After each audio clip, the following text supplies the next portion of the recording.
life is no thrill. It's worse than nil. So draw to the right conclusion. Let them be still.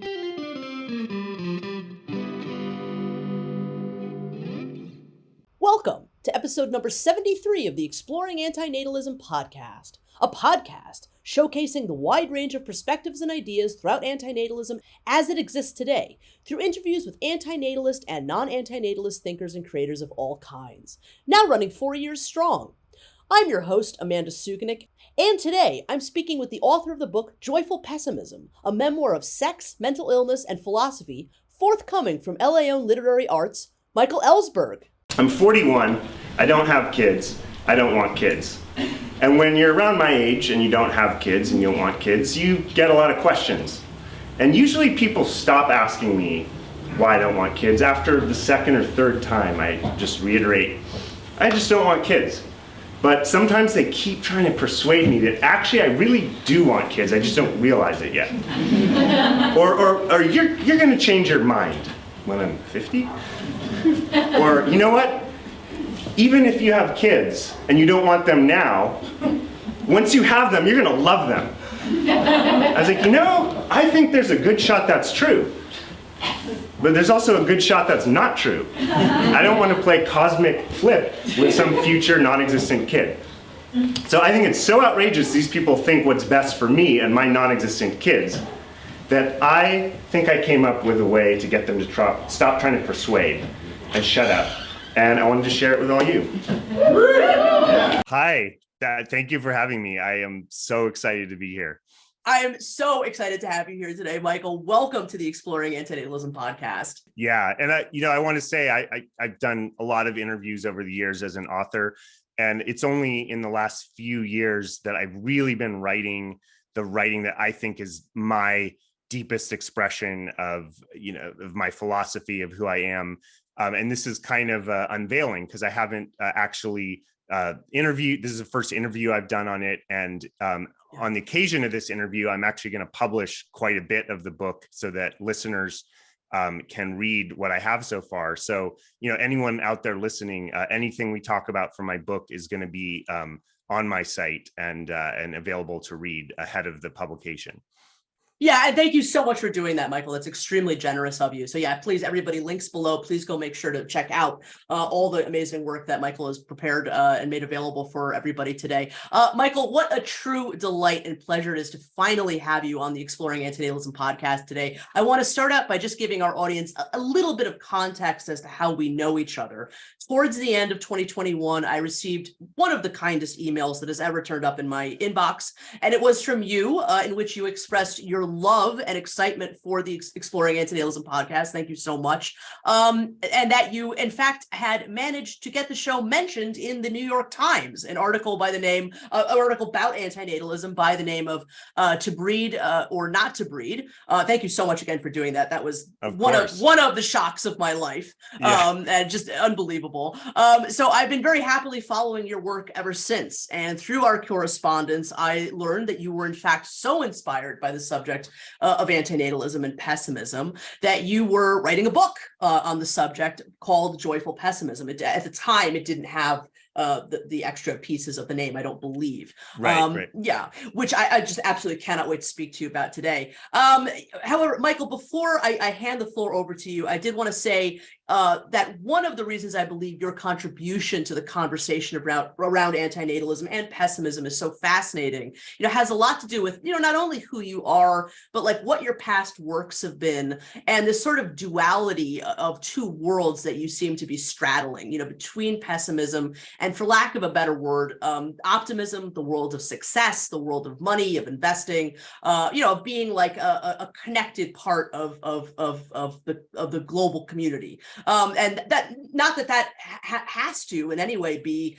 different from what antinatalism is, or that antinatalists can't be that, but they often are separate or seen as separate. And so, or seen as in some sort of conflict, just in the perception of antinatalists, both from others and what antinatalists perceive of themselves so much. And so I think you've made a very important contribution by sort of, shattering that perception, I feel. Thank you. Absolutely. Michael, I was wondering if we could start by you telling us not only a little bit about who you are in your own words, your background, and I guess your chief motivations as a writer and as an artist, but also a bit about your progress and development over time as a writer. You have, of course, been quite prolific over the years, several books, many articles, lots of amazing speaking engagements that are, just absolutely incredible. So I'd love to know about how all of that has progressed. Who is Michael Ellsberg? Great, thank you so much. So I would identify primarily as an author, a writer. I think that, if my, tombstone, or I don't want a tombstone, if my tree that I'm planted under maybe has a plaque on it that says, he wrote a great book, I would be very proud of my life. So that's really what it's about. And in the past, the books that I'm probably most known for right now have been in the general personal development, self-help, career development, entrepreneurship field, which you're absolutely right, is, by its nature, very, generally an optimistic field. So you might ask, okay, well, you're writing a book called Joyful Pessimism. How is that compatible, with this kind of optimistic view from the books in your past? So I'll say a few things on that. One is that, as I write about in my book, this is actually more in the outtakes, the first chapter of the outtakes. I make a big distinction between personal pessimism and philosophical pessimism. So, when you hear someone, usually when you hear the word pessimism, you think, someone who thinks my life sucks, nothing's going to get better. I really do believe, and then philosophical pessimism is what I hold, which has nothing to do with your own life. It has nothing to do with whether you like your life or not, whether you think things are going to get better in your life or not.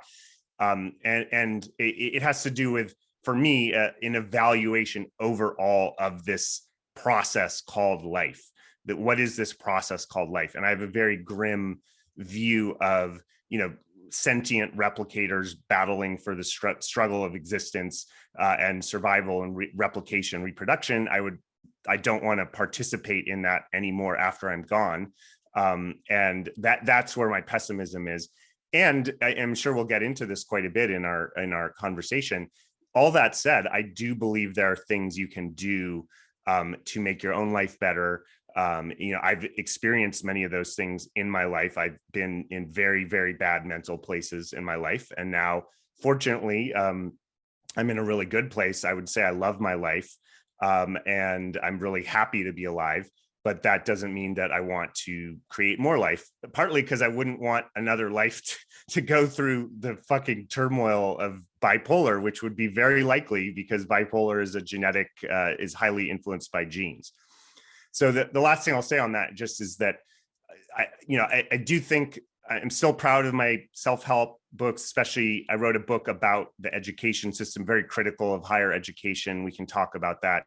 One of the things I most hate about the idea of having kids is that they would be stuffed through a fucking education system.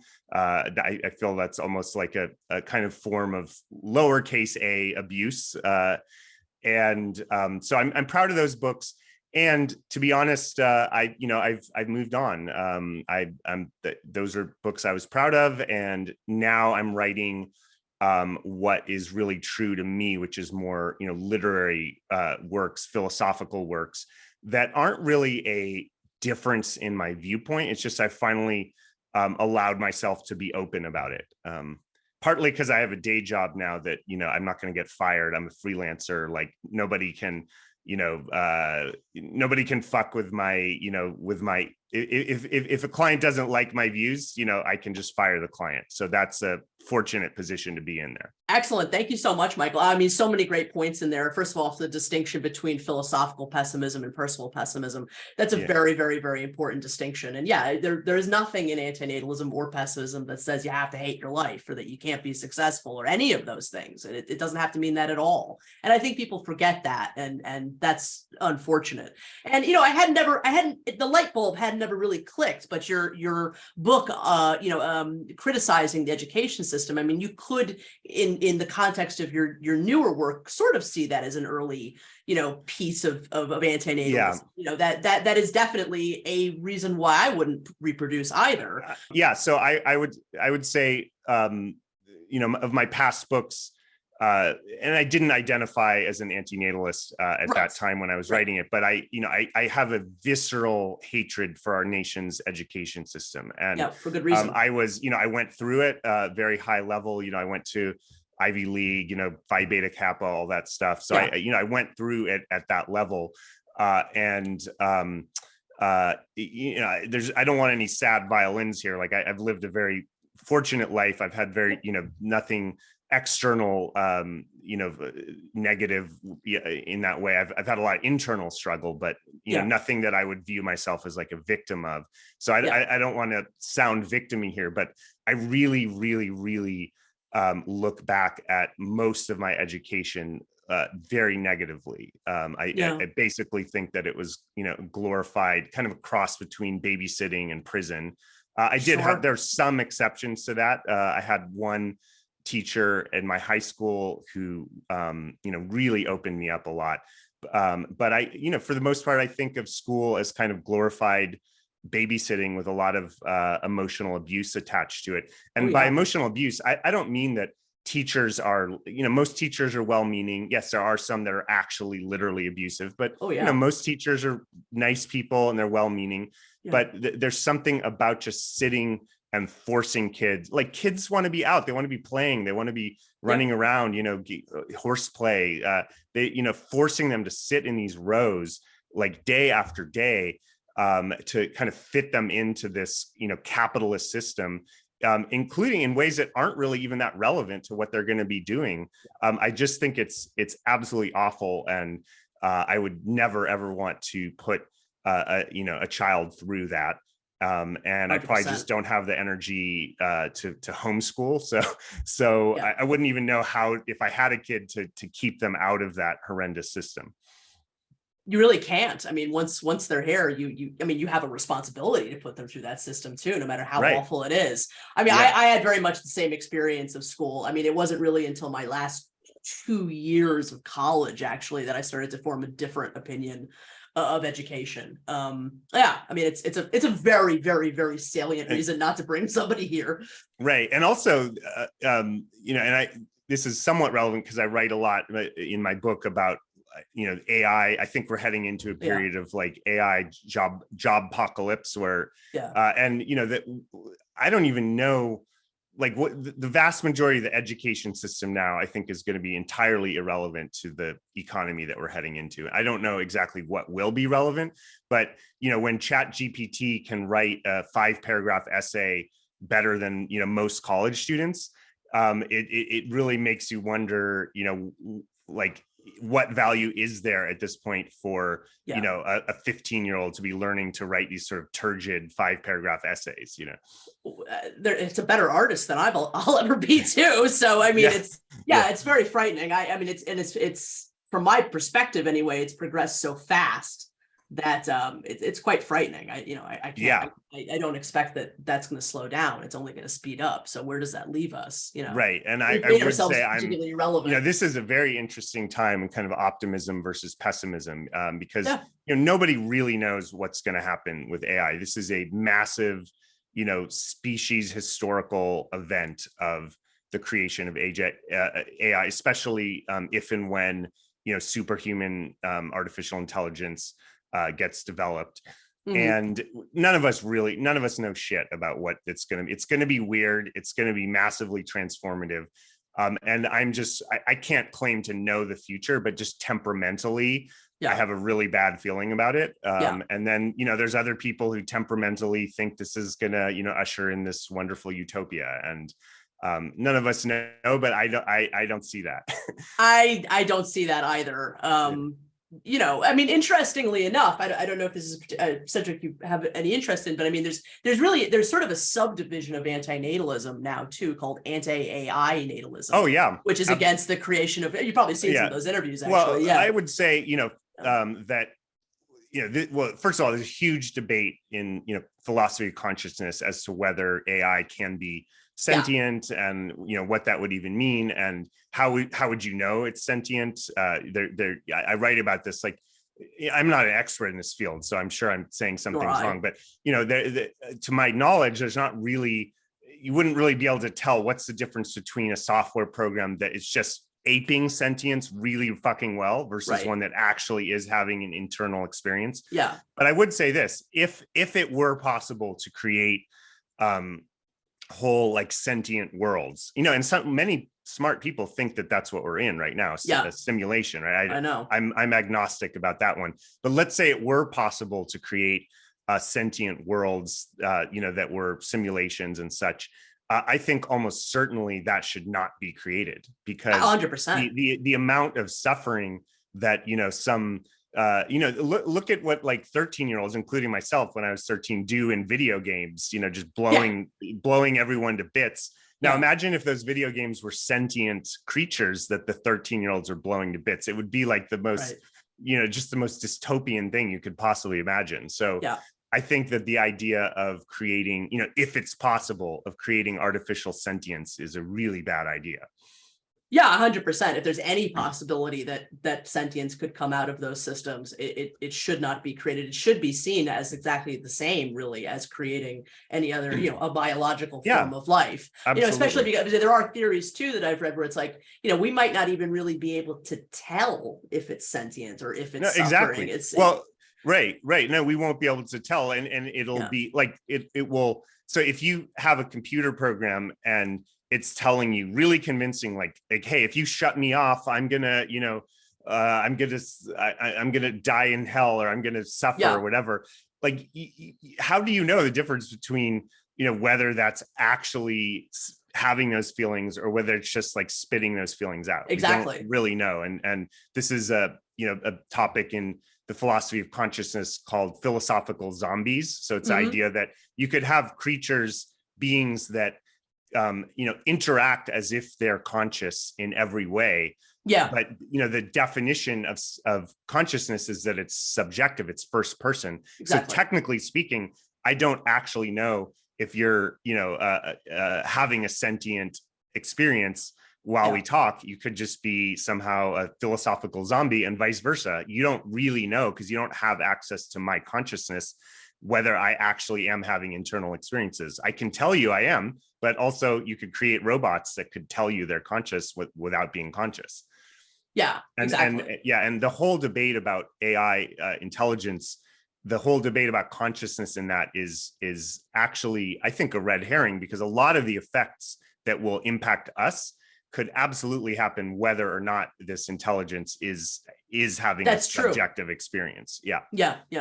Well, I've been very impressed. I mean, from the parts of Joyful Pessimism that I've read, I've been very impressed by the way that, you know, the reality or the seeming reality, what we're entering into with AI, has played into that work. I'm sure we're going to get into that in a little while. But yeah, it's I think you handle a vision of that world rather masterfully. So we'll get to that in a bit. Absolutely.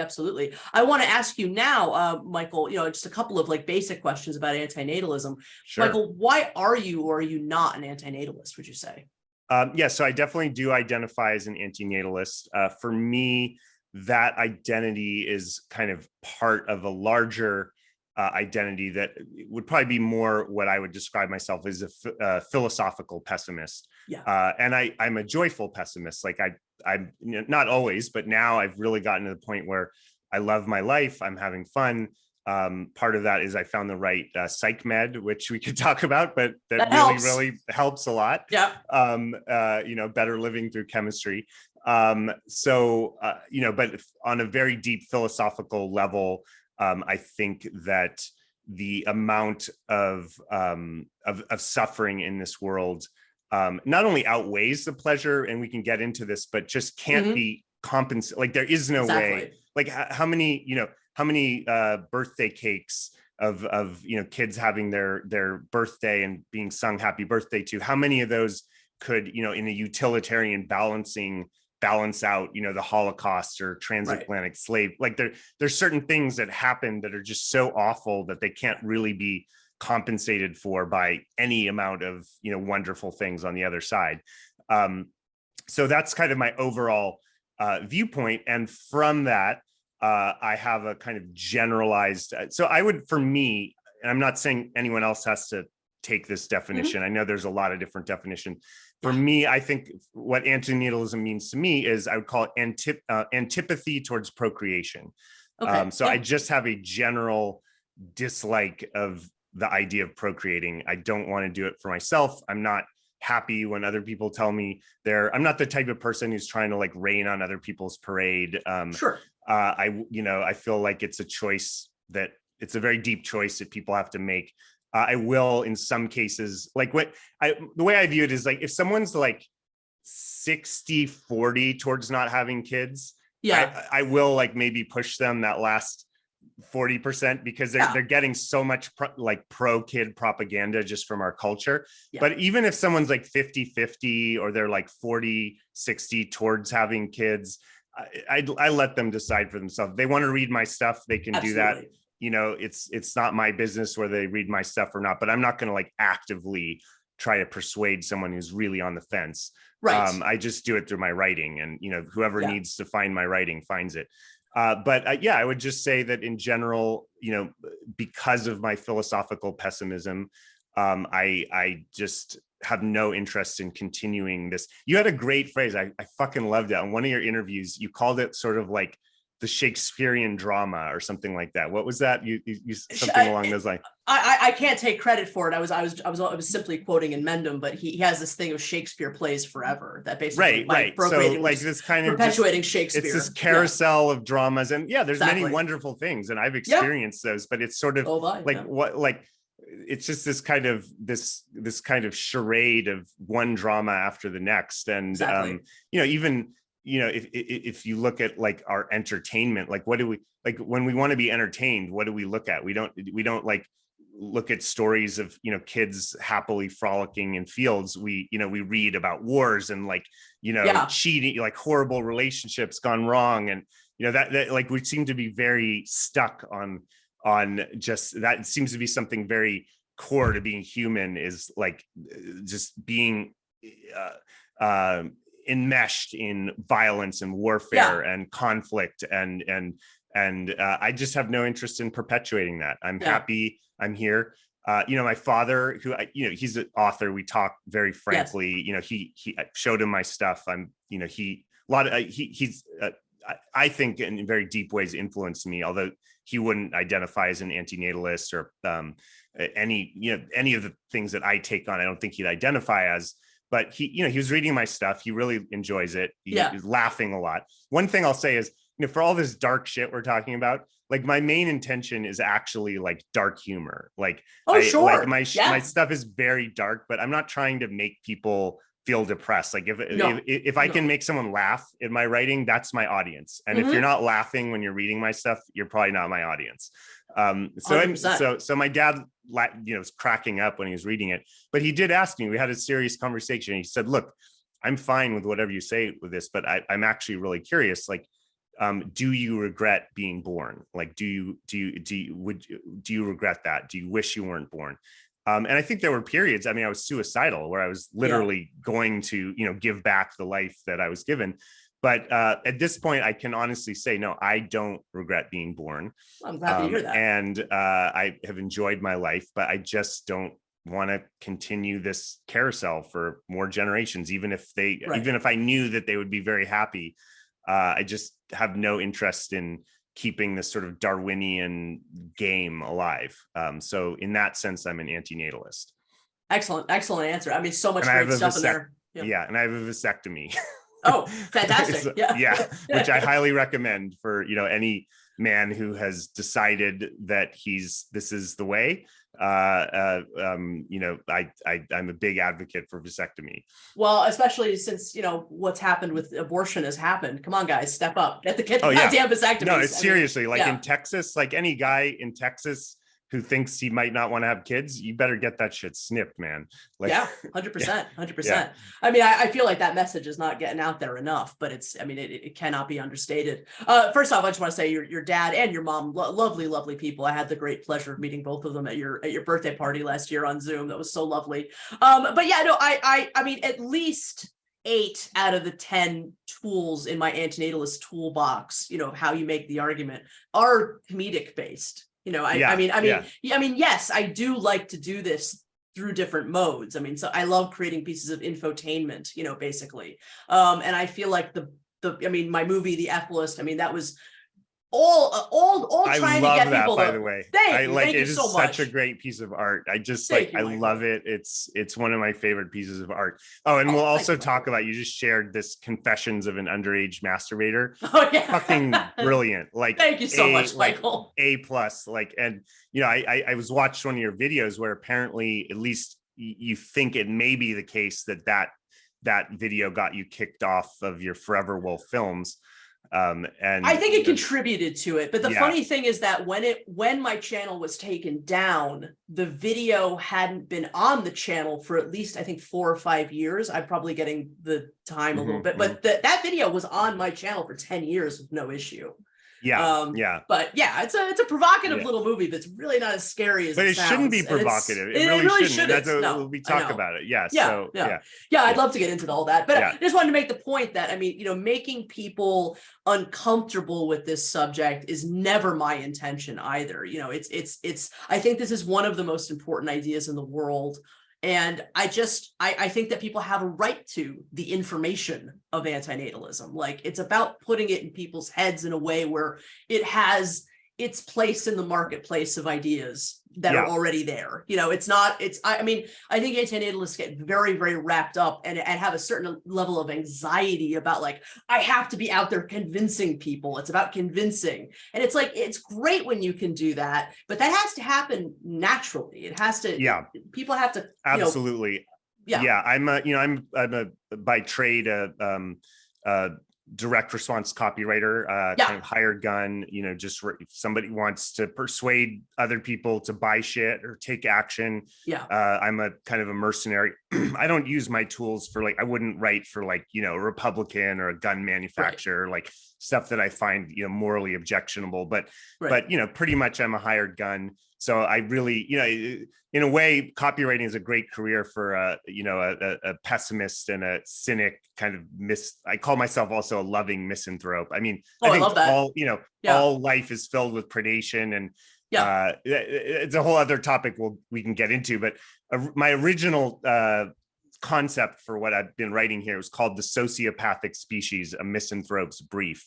Oh, I love that. And I was kind of just going, but what I realized, funny enough, is, as fringe as misanthropy is as a philosophy, I find I think my biggest kind of intellectual breakthrough that got me to where I am now is to realize, wait a minute, humans are really fucked up, but predation has been happening since bacteria, essentially. And 100%. We're just the latest, we're probably the most impactful predators on the species, but we're just the latest in a very, very long parade of predators.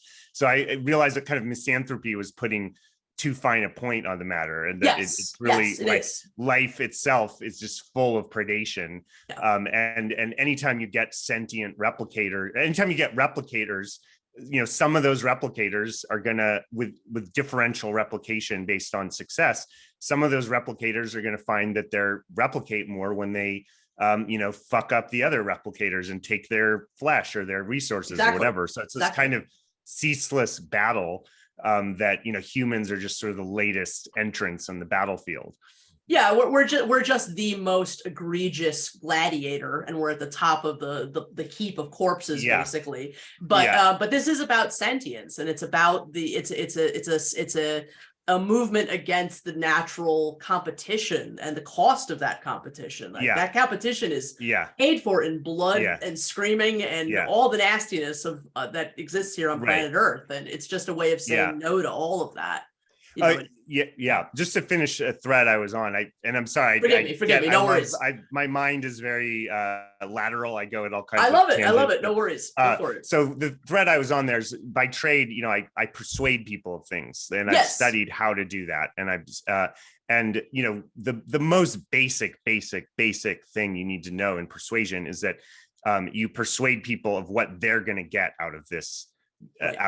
Right. And you know, saying what you wish they would get out of it or what you're going to get out of it doesn't work. No. So I believe in terms of persuading people around this topic, first of all, just browbeating people doesn't work. Telling people they're wrong for having kids, shaming them does not work. It's counterproductive. It makes people defensive. I think two things. One, humor. You know, there's a tradition of like the court jester. I don't know if this actually happened or not, but the idea that the archetype is that the court jester was kind of the one person who could say the truths that anyone else would have their head chopped off. I've definitely found that if, you know, in the one comedy piece that I've done, like if I had tried to say the things I was saying in that comedy piece in like a serious essay, you know, I would have had my head chopped off, but because I was making people laugh while I said them, it went down a little bit smoother. Right. But the other thing is like, telling people what benefits they're going to have. So I will say, and I know this is sort of a debate in the anti-natalism community around like child-free and what's the relationship between child-free and anti-natalism. And like, but I will say like, in terms of just numbers, like how many people will avoid bringing more sentience into existence, I'm absolutely convinced that the child-free framing is the way there, because I agree. It's just so compelling that like people get on some level that they're just that your quality of life is going to be massively impacted in, you know, in many negative ways from having children. And, you know, many people believe that that's, you know, massively compensated for all the wonderful things about children. And, but, you know, there's a lot of people out there who get that having kids is a, you know, incredible financial burden. For me, honestly, I'll tell you one simple reason, even if I was never an natalist, pessimist, the one reason I would never have kids is sleep deprivation. Like I am extremely sensitive to sleep deprivation, and like your sleep is something that goes out the window when you have kids. So, well, if I may say, that's a big part of bipolar too. We got to sleep. Oh yeah, for sure. Oh no, really? Bipolar is highly related to circadian issues. So, you know, just like I think, especially, I think anything where, especially women, because I think women tend to get more pressure around having kids, and they're stigmatized more for not having kids. Anything where women are talking to other women and saying, look, I have actually managed to find meaning in my life, you know, without kids. And I'm not some spinster that, you know, is just has this meaningless life because I don't have little kids running around. And I mean, I think, sure, it's great to say like, you know, okay, I can go travel in Paris while my kids are, you know, while my friends' kids are, you know, going to soccer games and taking SATs. That's very nice. But I think on some level, the message it needs to get out is you can have a meaningful existence without children. And many people do. Exactly.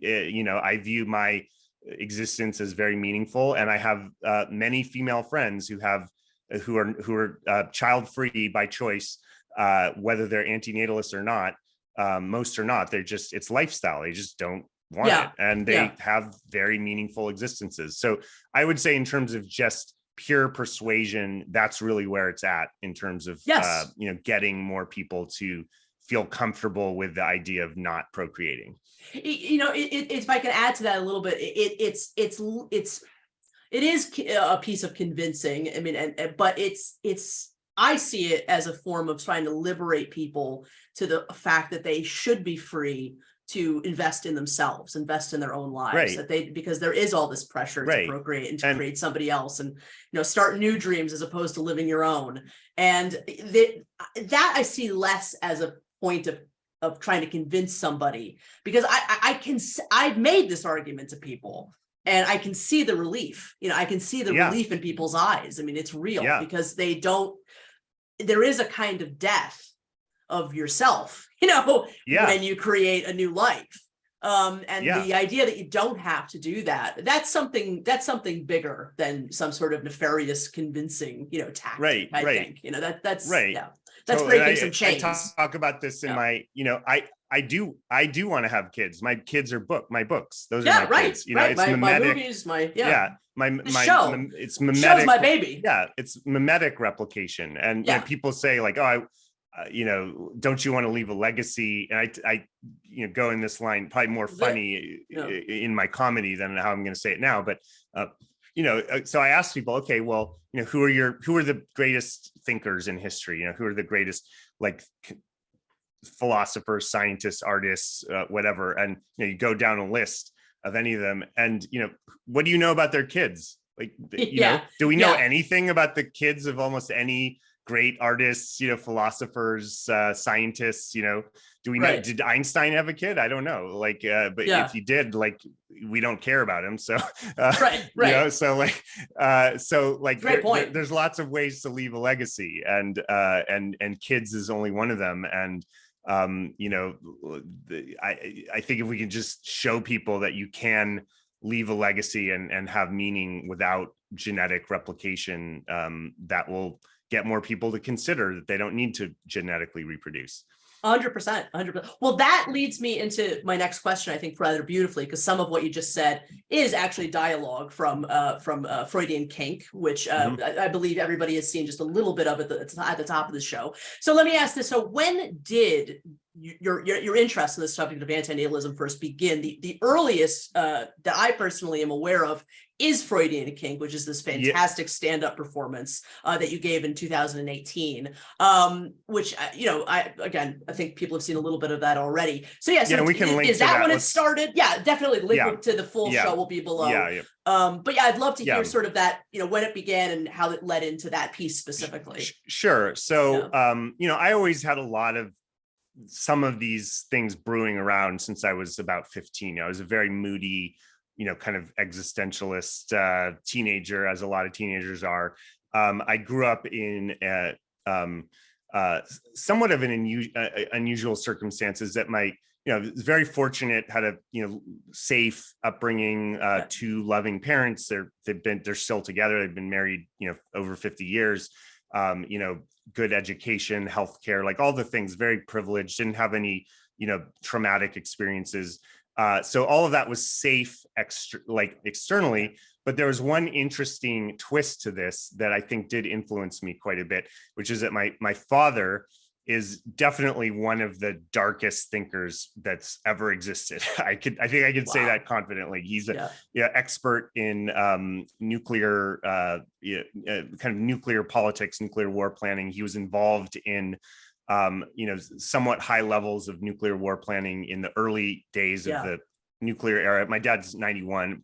So, in his early 30s, he was working under the Kennedy administration with nuclear planning, and, came to be very, very pessimistic about the prospects of human survival around this, and has really devoted a lot of his life to that. In fact, I'm sure we'll get into this. Is there it is. His most recent book, The Doomsday Machine: Confessions of a Nuclear War Planner. And it's funny because I know, in antinatalism, the big debate around the red button debate, and I'm probably one of the only people who has a family member who literally has a red button on the cover of their book.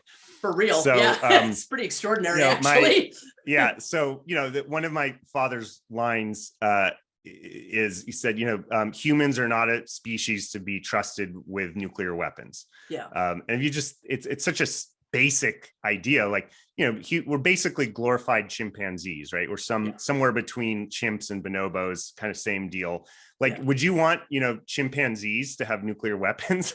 We maybe have, more reasoning skills than chimpanzees, but we basically have the same sort of social emotional wiring, the desire for revenge, status, desire to avoid humiliation, all kinds of, kind of alpha male type dynamics.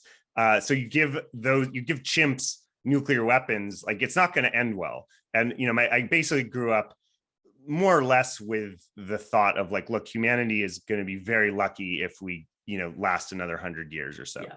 So I, interesting upbringing, that very safe exterior, but, I was basically from, the womb, essentially hearing about how we're going to end, it's all going to end. There's very little prospects for humanity, very dark view of humanity. I don't think my father would identify as a misanthrope, but I definitely, my identity as a misanthrope came from listening to him a lot. Yeah. So anyway, so to answer your question, this was all always kind of brewing. Yeah. And a lot of, I would say, and I'm sure we'll get into kind of the relation between philosophy and mental health. Oh yeah. I would say a lot of the bipolar that I experienced in my 20s was very wrapped up towards trying to like come to terms with this reality of life and humanity. And yes, I, just, like a lot of people, I just saw how many all the awful things. I was very sensitive to, the war and, torture of animals and I was a, very hardcore environmentalist, just deeply pained by the clear cutting and the total wholesale destruction of ecology, and like many people trying to figure out like, well, what is behind this, like what's going on, like there's got like, and I think that I think most people, they need to, and I fell into this, we need to feel like there must be some solution to this. There must be something went wrong somewhere. And if we can just roll back, that's more of like, I really fell into the, what I would say kind of like a fall from grace narrative, which, obviously literally the Bible is that. Sure. And, I'm not religious and never was, but that kind of thinking gets inflected in our culture. Right. So this idea of like, okay, there must have been some period of human existence when we were, peaceful. And I write about this in one of my chapters, the horny ecofeminist. I got very into ecofeminism, which posits a kind of basically the fall from grace. I think you can kind of categorize a lot of philosophies by like, where do they view the fall from grace, right? Yeah. So for Christianity, it's the Garden of Eden. For secular philosophies, it was like the rise of patriarchy in ecofeminism. And I was also a primitivist, which kind of views civilization as sort of the fall from grace, and was very romantic about hunting gathering societies. And so I was really trying, like a lot of my mood swings would be like, I would come to some new insight about like, okay, this is the key. Like if we just fix this one thing, like everything's going to get better. And I look back and I see it was really this clinging to hope that there was like some shift we could make, like if we just, make this one shift or change this thing about culture, like everything's going to be great.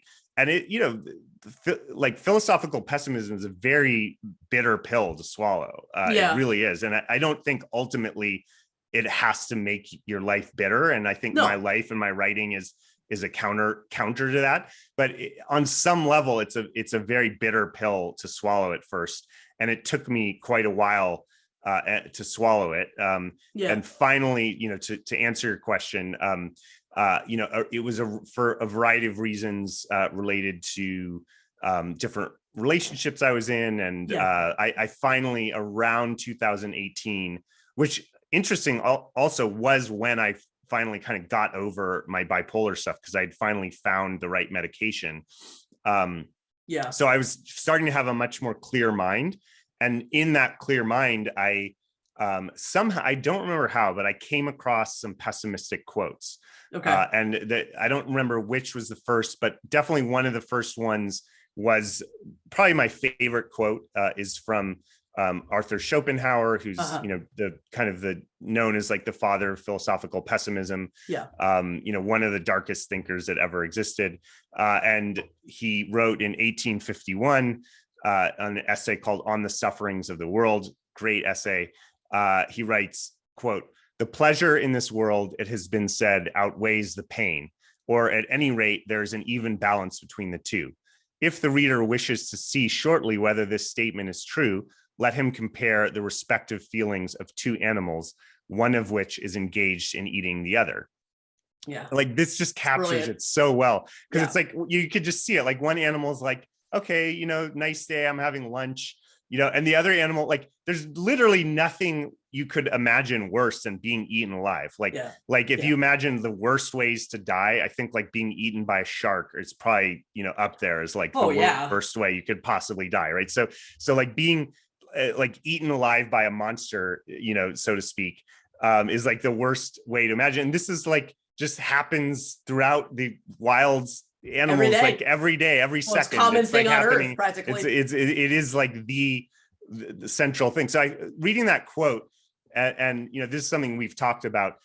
A lot of people would read a quote like that and they would be very depressed. But what I found is when I started finding philosophical pessimism, like Schopenhauer, somewhere around this time, I also came across Benatar. And I like my mood massively improved. Yeah. And the reason it improved was it's ironic because the average optimist reading that stuff would get very like they would either just dismiss it, or if they took it in, they would find it very depressing.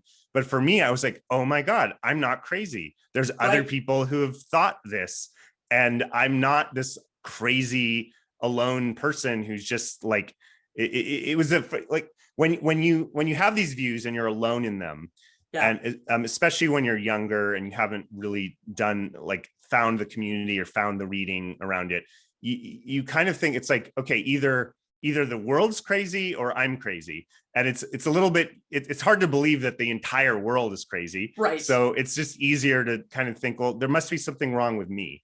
And when I started encountering philosophical pessimism, like the thought that went through my mind was like, okay, it's not me, it's the world, you know, it's not me. It's life itself is very fucked up on a core level, because life is essentially, you know, differential survival of replicating entities that are sentient and hurting while this is happening. There's something deeply fucked up about that. So it's not me. I'm not crazy by seeing something fucked up around that. No. So it was around 2018. This was also, you know, probably not coincidentally around the time when I really owned, like, I am not having kids. I got a vasectomy. You know, I've had the two major relationships of my adult life did end over a difference in our desires around kids. And I have no bitterness about that. I'm friends with both of those exes. I love them dearly, their family. One of them, my ex-wife, Jenna, just had a baby, you know, so we ended our marriage over a difference in this. And, you know, I'm happy for her. I know as an anti-natalist, you're not supposed to like be happy about kids, but this is someone I love. This is what she wanted. Yeah. You know, our relationship ended over this. I am happy that she's getting what she wants. My other ex, who I use Jenna's real name because we were very public, you know, we wrote about our relationship. My other ex, who I'll come up with a name, I'll call her Jennifer. She's pregnant right now. She's married and pregnant. She's about to have a baby. Again, I love her. I'm happy that she got what she wanted. But for me, you know, but like I ended 2 relationships with wonderful women, each of which I thought was going to be the relationship of my life. And we just had a divergence over this issue. And it was in 2018 when I really owned, like, okay, like, this is who I am. I'm getting a vasectomy. It's like clear cut. Like, for a lot of guys out there listening, you know, I think one of the best benefits of getting a vasectomy, if you're sure that you don't want kids, is that it just puts a point. It puts a point on that thing, so that anybody who's going to relate to you, like, they kind of know, like, if you're a guy and you've literally had like a knife on your junk over this issue, like, you're pretty fucking serious about it, you know? Like, so it's a great way of like, saying it. So it just like makes it really clear where you stand. So all of this really came to a head around 2018. And during that time, I happened to take a wonderful comedy writing class. I'd never done comedy before, comedy performing, by a woman called Alicia Datner, who teaches comedy performance. Highly recommend taking any of her classes. And so it was a 6-week program, once a week in person. This was before COVID. 10 students, and we basically each developed a 10-minute comedy monologue over the 6 weeks. And then the really cool part was at the kind of final, the finale of the course was that we each invited 5 friends to a show. So all of us got to perform our first comedy in front of, roughly 50 strangers. Oh, wow. And, I have to say, like, on that one, I fucking nailed it. Like, it was, 100%. I just 100%. I can really own, like, I fucking nailed that performance. It was my first comedy performance. I don't even know if I'll do another one. I was going to ask. I would love. I hope people you do. Yeah, I think at some point I probably will. People have asked for it, but you're a natural performer. Yeah, I mean, thank you. Yeah. So I just having a room of 50 people laughing at very dark material. And, my guess is that a good percentage of people in that room were parents. And I was really probably, like, making fun of a lot of the neuroses of parents. Like, I think that like there's a tremendous amount of neuroticism that parents have. And in particular around their kids' sexuality. And I was just kind of going for the jugular of all that, like, Freudian neurosis around, the relationship of parents and their kids' sexuality. And I'm pretty sure I had parents laughing at that, because on some level, they kind of know, like, they're all with their parents' groups and they put on these fronts about how wonderful everything is. But, like, on some level, there's, like, behind the scenes, I think most parents know that there's a lot of fucked up shit going on around being a parent that they're not really happy about, and they're actually pretty, like, despairing about. Well, there's too many people that procreate never get past the idea that they're creating a baby and not a human being, and in creating a human being, they're creating sexual beings. Exactly. And there's no, as we were talking about the other day, I mean, there's no really good way to guide a new human being through that without also sort of invasion. And I mean, it's a very tricky thing. Exactly. Exactly. But I think you challenged really everybody in that room with a lot of really difficult material. And you can hear, I hope that you can hear it in the audience, a lot of laughter, but also a lot of, discomfort, but in a really positive way. Oh yeah. And that's, that takes a very talented comedian to be able to do that and to not get freaked out by it, as it's happening too. Yeah. So I really do hope you do more of that content. And I hope that if I haven't said already, the full performance, it will be linked below, and I hope people go check it out. And it's really excellent. Yeah. Absolutely. Yeah. One of the things I want to get across that that show is, like, I don't like kids. I'm just pretty open about that. Like, I don't want to, I just want to stay away from kids. Like, let them do their thing. I don't want to be like the uncle that's like, I just don't like kids. I find them annoying. I like quiet. Kids are not compatible with quiet. No. But the thing I really dislike is the parents when they're around their kids. That I just, like, it's, to me, like 10 times worse than the kids, because they just get so cloying, and, like, it's like they just, like, everything, like, all the oxygen in the room goes out, and it just completely focuses, especially, I mean, maybe different in different cultures, but, like, American parenting culture, I just find so, it's like, almost, it's sickening psychotic to me. It's just like, it's like the aesthetics of it, just, like, on a visceral level, I just repulsed. And that's part of why I don't want kids. I just wouldn't want to be in any way embedded in American parenting culture and have to, like, the amount of, like, neuroticism and consumerism and, like, it just repulses me, and I want nothing to do with it.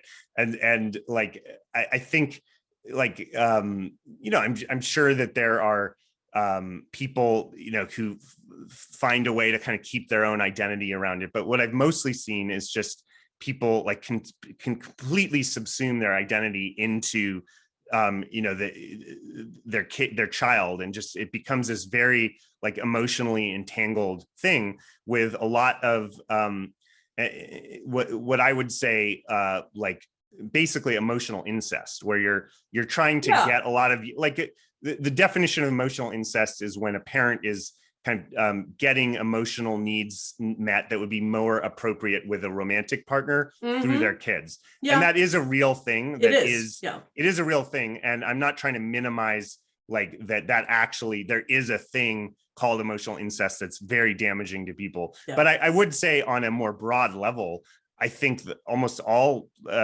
child rearing is a form of emotional incest, in that, very few parents do it because it's like, oh, I just, if parents were really selfless about it, they would adopt, because that's the 100%. Obvious thing. Exactly. If you want to have the experience of, raising a child and being a caretaker and guiding a child, and how, like, there's so many children here that either don't have parents, or they have, abusive parents or whatever it may be, and that need like loving care.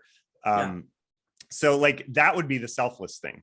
Like it's so ironic that we child-free people are called selfish. Like, I'm sorry, like if you want to raise a kid and you're not adopting, to me, that's the more selfish choice. And 100%. So like most parents, I would say, are really getting a lot of their own emotional needs met through having kids, and that places a tremendous burden on the children. And so there's like all kinds of this sort of like emotional incest happening. And so the sort of device I was using in that comedy was to talk about, like, I'm very, in my sexuality, I'm very kinky. I'm a switch, dom, sub, and I get into like very kinky shit with consenting adults, my partners. And we do like, kinky age play shit and, daddy, mommy kind of stuff. And all this kind of Freudian stuff.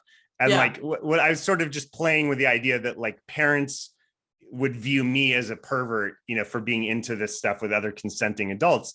And yet like, I'm just doing it with adults. Like they're even in a context where they're not being overtly abusive, like just the fact of getting so many of your emotional needs met through your children is a form of like, is a kind of form of light emotional incest. I think that in creating new people, it does contribute to throwing the rest of your fellow sentient away. That's kind of the way I look at it, is that there's already so many beings here that are in need of care. And we need to value that. I mean, there's nothing that there really is. We need to at least get over the idea that there's something wrong in valuing those already here. And, I would say the strongest argument that really makes prospective parents think about it is say, listen, you want to have kids in your life. You want to nurture children. You want to be a caretaker. All of that is fantastic. And the world needs that. And it needs it with kids who are abandoned. So what is it about having your own kid that is so important to you? Like, why do you have to bring kids into this world when there are already so many children who are not cared for? And there's not really a good answer to that. I really don't think there's a good answer to that. And I, again, I'm not trying to make people feel bad. Like literally like two of the closest people in my life, my two exes that I was talking about, I'm not trying to criticize their choices but I do think these are things that prospective parents should think about. Is like, is it just your genetic, like, is it your genetic lineage? Like what does that even mean? Why is that important? Like, if that is what's important, can you not value yourself in a different way? Like if you do really believe that your genetics are so fucking cool that I mean, maybe that is maybe give yourself a self invitation to invest in that, right? Exactly. In a different way. Like one of the things parents or prospective parents are always saying, like, I'll talk about all the things that are fucked up in the world, and this climate emergency and nuclear war. We have war breaking out. Like all these existential threats, AI, pandemics, all these things. I'm like, you're going to bring a child into that? Like, you're going to bring a child into this world that's burning, that is on the brink of nuclear war, that it has can't even get its shit together to deal with a pandemic. And then the thing, I'm sure you've heard this, they always say is, well, my kid is going to solve those problems. And I'm like, well, if you couldn't fucking solve the problem, and if we couldn't as adults, like, why is the, the baby you're bringing into life going to solve it? And by the way, a lot of these problems, we don't have 30, 40 years to solve them. Like, we can't wait for the kids that are being born now to solve the climate problem. Like boomers pretty much got us into this shit. They're mostly on their way out. They're not doing shit about it. So like, it's Gen X and millennials who really have to solve this problem, and Gen Z. But whatever, next gen, like whatever's after Gen Z, like they're not going to solve this problem. They're going to be the fucking like recipients of all the unsolved problems that we weren't able to solve. Exactly. Yeah, we got to stop putting the world's largest problems into the tiniest of hands. They can't hold on. And also, that's a tremendous right there. That's a tremendous emotional incest, where it's like, I haven't been able to resolve my problems in society, so I'm going to like bring life into being that I'm expecting to solve the fucking clean up the mess that I made and my parents made. Right. Like, that to me seems really fucked. Yeah, 100%. So as you and I have discussed a bit in the past, I mean, mental illness, your struggles with mental illness, have played a huge role in your work. You suffer from bipolar 2 disorder, which is a diagnosis we share. Antinatalists have a great deal of well-placed, anxiety around discussions of mental illness. And there is a bit of an overarching pressure on antinatalists to hide that they suffer from a diagnosis, because our detractors typically, use the existence of a person's mental illness as a cheap way to discredit the philosophy, and that's a very real thing that is often faced. So I think you're doing something extremely brave in your honesty concerning this matter. It is something I've also been very open about in my own activism, for better or for worse. In your opinion, Michael, what is the relationship between antinatalism and depression? Is there one at all? Do you think people need to suffer from depression in order to understand these ideas? And what can you say to people who are afraid to speak about that part of their life, in relation to these ideas? Great questions. I'm so glad we're talking about this. And so first thing, as we all know, if you're anti-natalist, philosophical pessimist, the first thing you hear is like, oh, you're just depressed. And like, I am living proof, and my work is living proof, that there is a distinction between being a philosophical pessimist and being depressed. Yeah, I have been a philosophical pessimist and depressed, and now, thank goodness, knock on wood, I am not clinically depressed. I'm actually quite happy. So happy to hear that. That is, due to a number of things, including finding the right medication, dealing with a lot of my emotional issues in various ways, having a consistent source of income that is not tied to me, eating shit from other people. Like that definitely helps the mental health. I am very happy. In fact, I would say that my improved mental health has made me a better philosophical pessimist and a better antinatalist, because I'm not like taking things so personally, and also just people like they're more drawn to it if you're, again, not to shame anybody who's in a bad place around this, but like in general, if you have a message, generally people don't want to be depressed, and so they don't want to take on a message if it looks highly likely that if it looks like they're going to take on the negative, depressed mental states of the person giving that message. Like on some level, on a human level, like we can think all this stuff about reason and persuasion, logic, but on some level, human persuasion, I know this as a copywriter, is a very emotional, irrational thing. And it's very much based on do I like this person? Do I trust them? Do I want to be them? And so I think that I'm a better antinatalist, having dealt with my mental health issues. Same. And again, not to shame anybody who hasn't been able to to deal with that. So all that said, yes, for me, very much these philosophies did intersect with my depression and my mania in different ways. Yeah. And I think in both directions. So, I was more likely to find resonance in these philosophies when I was depressed. I think that people who are, really happy, joy, just bought into a lot of optimism, how wonderful everything is. Like they find these ideas very, very threatening, and they don't want to consider them because they don't want to harsh their mellow and they don't want to, rain on their parade. Right. So I think part of my work, I think if I contributing one thing to this dialogue that what I want to contribute is that you can have a happy life and be joyful and still hold these views. That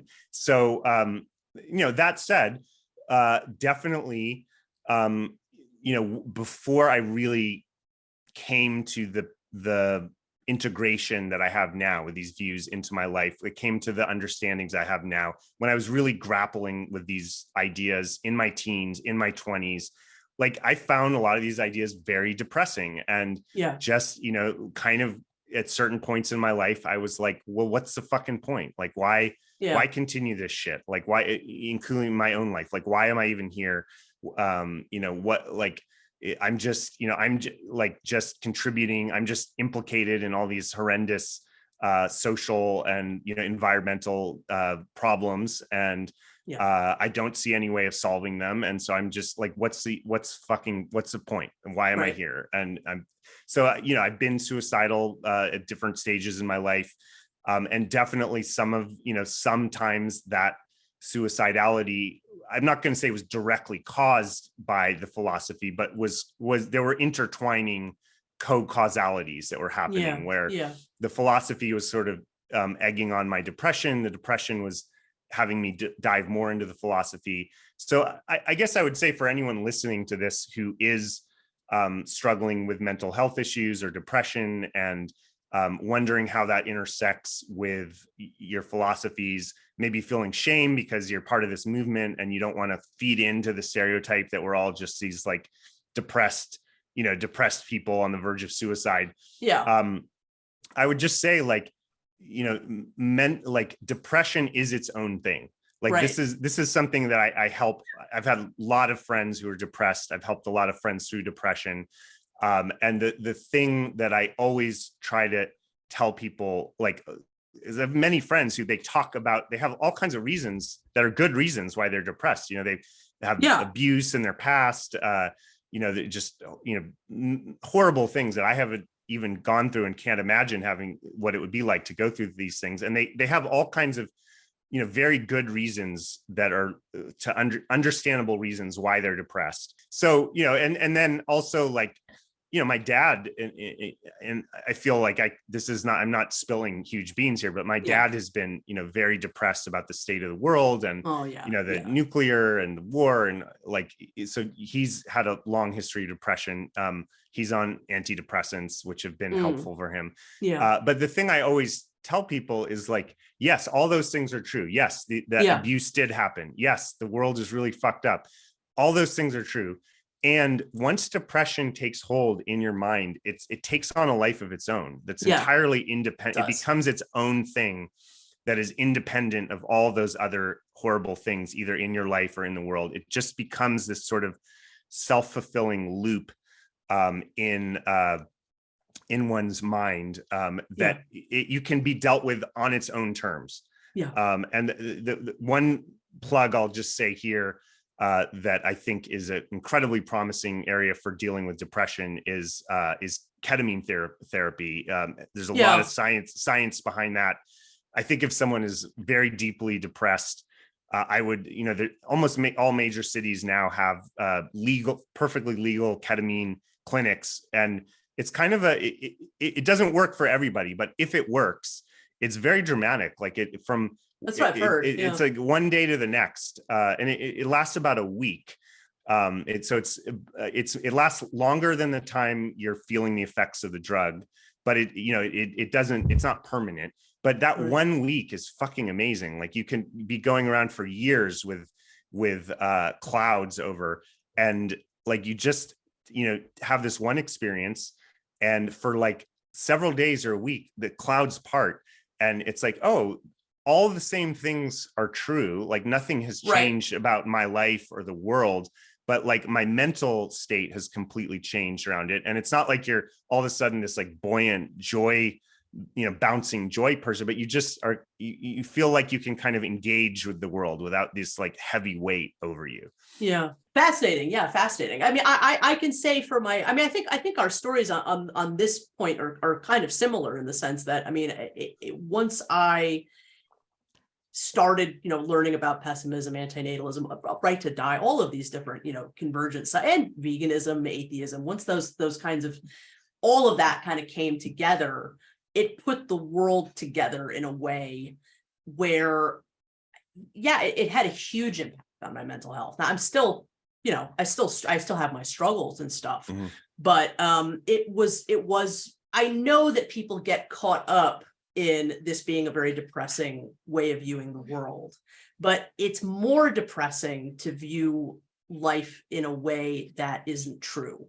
And maybe not everybody thinks that, but I mean, if you're living, it's more depressing to live a lie, basically, I think. And once I was able to do that, it really did change my life. And so I think, you've hit a really important nail on the head by identifying that as joyful pessimism. I mean, the title of the book, I mean, that speaks to me on a very, very real level, just those two words together. Because I mean, there's nothing to be, there's not that there aren't things to be joyful about life, but there really isn't, the parades and the falderal are really not the celebration that they are cracked up to be. Right. It's being able to accept the reality and moving forward from that has a greater sense of joy, for me at least. And, there's a quote I have in my outtakes here, and it's a quote from a biographer called Alan Wood, who was the biographer of Bertrand Russell, who's great 20th century philosopher. And this quote, this is a biographer speaking. He says, quote, "In this, I think, lay the essence of Russell's practical wisdom. To the end, he remained true to the faith that the beginning of any worthwhile creed of living must be a recognition of harsh and unpleasant truths." He said that, quote, and now he's quoting Russell, he said that, quote, "The secret of happiness is to face the face that the world is horrible, horrible, horrible. You must feel it deeply and not brush it aside. You must feel it right in here," hitting his chest, the biographer says, right in here, hitting his chest. And then you can start to be happy again. So that sounds very paradoxical, right? It's like, if you really, really, really took in just how horrible the world is, and how much pain there is. Like if you another quote I have in my outtakes is a philosopher called Bernard Williams saying, like, if you just had access in one moment to all the suffering that was happening in that moment, the animals being eaten alive, the torture that's happening in torture chambers, the people dying of incredibly painful illnesses, just if you had access to that in one moment, you would be so overwhelmed that you would just want the whole thing over. You'd want all of it gone. Right. So okay, so so I think you asked, well, if you really take that in, how could you be happy? And I think that on some level, the answer is that it's not your fault. Like, you didn't ask to be it's a big part of it. This. Yeah. You didn't ask to be part of this ongoing, carnage, and it's not your fault. And you can, one of the realities of being alive is that there are actually really beautiful things about life. And there's art, and there's beauty, and there's love, and there's friendship. And you can, you're not being a traitor to your philosophical viewpoints by relishing in these wonderful things. And, and I would say that in fact, especially art, is much improved and deepened by really deeply integrating the pain of the world. Yes. Well, that I think perfectly segues me into us into my next question. Is that, I mean, why do you find pessimism and antinatalism so inspiring? Like, now you've come to a point where it is really influencing your work. You've written this book, and I mean, I personally, if I can just answer the question myself really quickly, I mean, I have never been more inspired, as an artist than when I found these ideas. Like, it has propelled me for 12 years to create, a body of work. And I have no doubt that will only continue. It just, that feeling of inspiration only grows as time goes on. And I wonder if the same is for you. And, and I just wonder, what are the mechanics behind, finding that joy and it leading to your art. Right.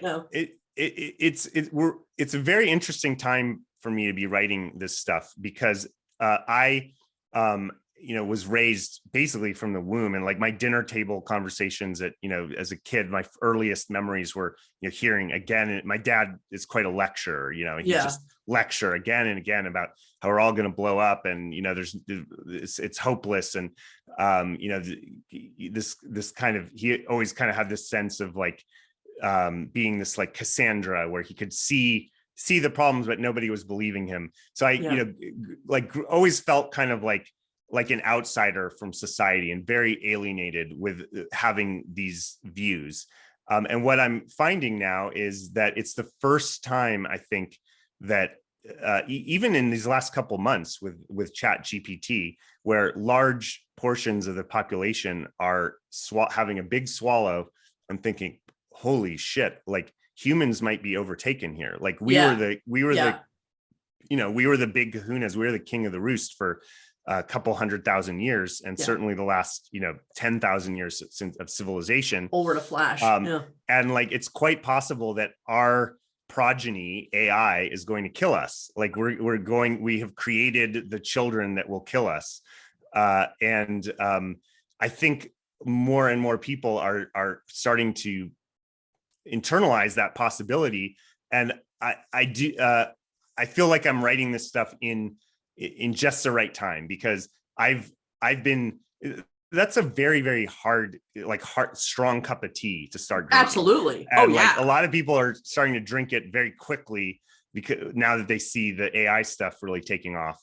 And I happen to, just by my upbringing and circumstances, had, several decades of integrating and processing this material and finding a way to come to peace with it and still feel like I'm, an effective member of society and can, contribute to people around me and these things. So I think that I have some perspective to share that's valuable with people that are just starting to, have some fears that maybe shit is about to really hit the fan. So, I mean, one of the themes that comes up in a lot of your more pessimistic works, I mean, quite a bit, in some of the outtakes, I think, deal with this quite beautifully, is a criticism of our natural sentient condition that is also a large reason for my own antinatalism. And that is the existence of these reoccurring hungers. We're never satisfied. Mendham calls it, we are designed to be motivated, not satisfied. And I think that is just such an obvious truth. Absolutely great line. Yeah. I mean, we eat only to be hungry again. We have sex only to be horny again. And that's, and so we're constantly in a state of chasing. And we're designed to be, again, motivated but not satisfied, but satisfied with the chase. Like there's very little that allows us to be able to pull that apart. Right. And for those of us that do and kind of see like, hey, that's kind of an absurd game to be playing, it becomes a very salient reason to not, even though we are slaves to that as long as we're alive, and addicted and hungry. It's a I think it's an excellent reason to not continue that chase, through the existence of somebody else. But yeah, I'd love to hear more about, that aspect of your antinatalism, that chasing of pleasure. And Great questions. So I would say, first thing I want to say on that is, I think it's always really valuable to think about the weakest parts of your argument, your philosophy, the strongest parts of the opposition. There's a term called steel manning, which is like opposite of straw manning.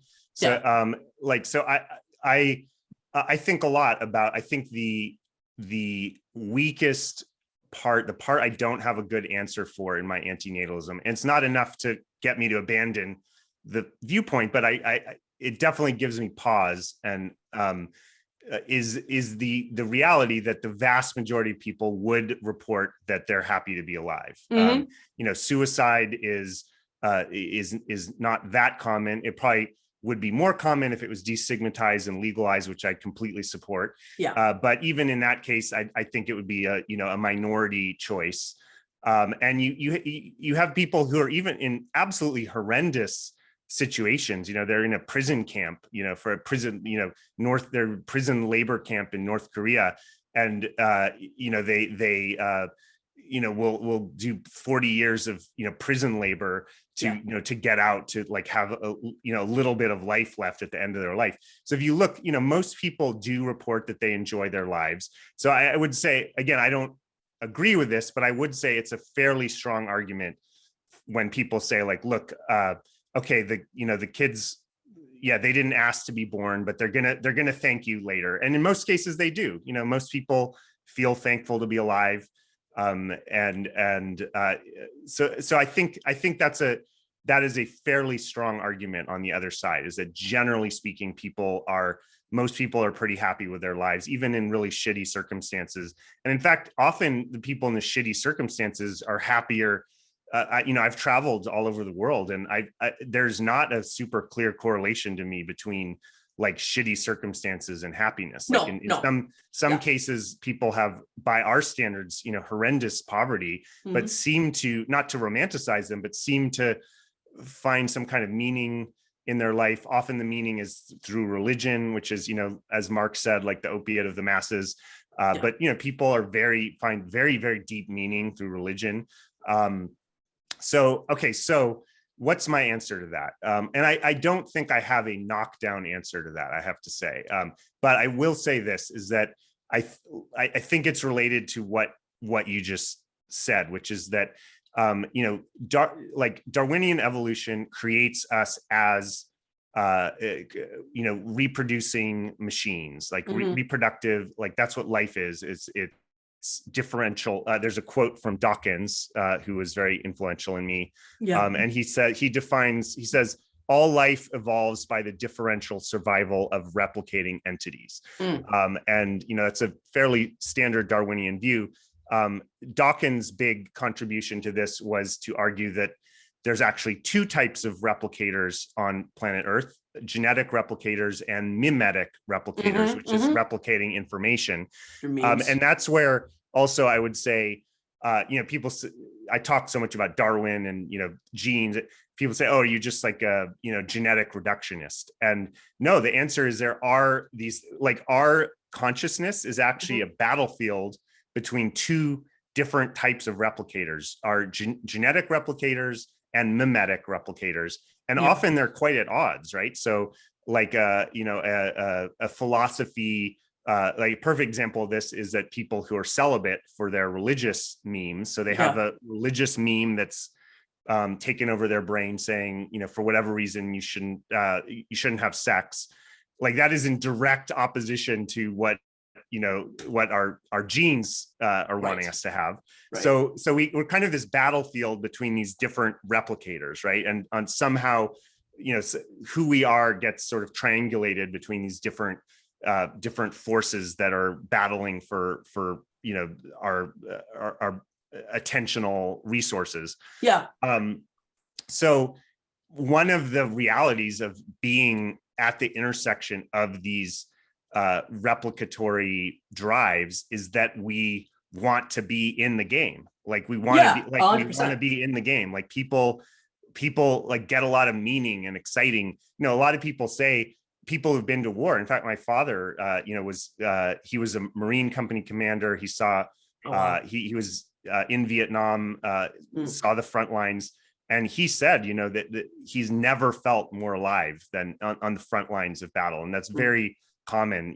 Soldiers will say that the most, the most alive they felt, the most love they felt was with their comrades or their fellow troops at the front lines of life and death. So, we're these beings that just are sort of, we get off on all this, all this stuff that's very, very dark. So there's a kind of, there's a concept called Stockholm syndrome. Oh yes. So like it's a controversial concept. It stems from an incident, a bank robbery that occurred in Stockholm in 1973. And the idea of it is that, people come to identify with their captors or their oppressors. Now, it turns out that the actual incident that gives this phenomenon its name is much more complicated. The hostages actually came to view the police that were trying to save them as not really caring about their lives. And they actually made a rational calculation that they might actually have a better chance surviving if they kind of play out the desires of the hostage taker. So it's kind of that the namesake is a kind of complicated situation, and it's not widely accepted that there is such a thing psychologically as Stockholm syndrome. That said, as a metaphorical concept, I think we all are kind of like bonded to our captors in a way, like we're captive of these memes and genes, and part of what they do is make us love perpetuating them. We're all like, we're all some mimetic, we're all memes bitch, basically, like I'm fucking bitch of philosophical pessimism. That's a meme that predates me and will be here after I'm gone, and I'm just doing its fucking bidding. And frankly, I enjoy it. Like I'm in the mud. I'm in the mud. I enjoy we're like pigs who just enjoy being in the mud. And that that just so I think that on some level I take that, some people take that and they're like, well, great, like create more of that because people enjoy it. And I'm just kind of like, look, I'm here. I actually do enjoy it, but that doesn't mean I want to perpetuate this fucking shit show. Exactly. If I had the choice, a lot of people say that it's possible in our lifetime that it will be possible to live, forever for, extremely long periods of time. And I'm like, no fucking thank you. I'm good. No way. I'll be happy. I'm 45. If I'm right at my midpoint right now and I have, 45 more healthy, vibrant years, and then I, somehow just, die in my sleep peacefully at age 90, I will be very happy with that. That's what I'm going for. Right. Yeah, no, beautifully said.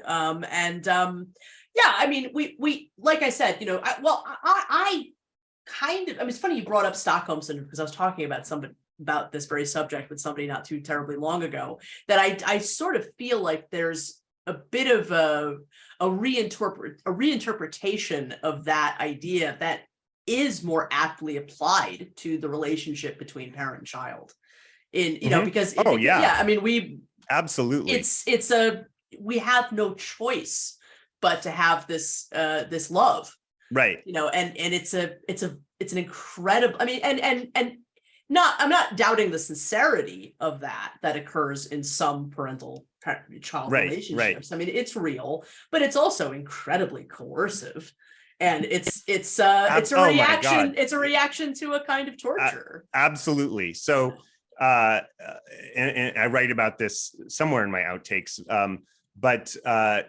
So I'm not an expert in all this biology kind of stuff, but my, my understanding is that humans have a particularly long period of dependence on their parents, and it has something to do with the birth canal and like how we kind of like to have our brains. A lot of the gestation basically had to happen outside of the womb so that because the big brains wouldn't fit through the womb. I don't know if that's true or not, but whatever it is, we do have by standards of almost all other species we have a very long period of dependence on our parents.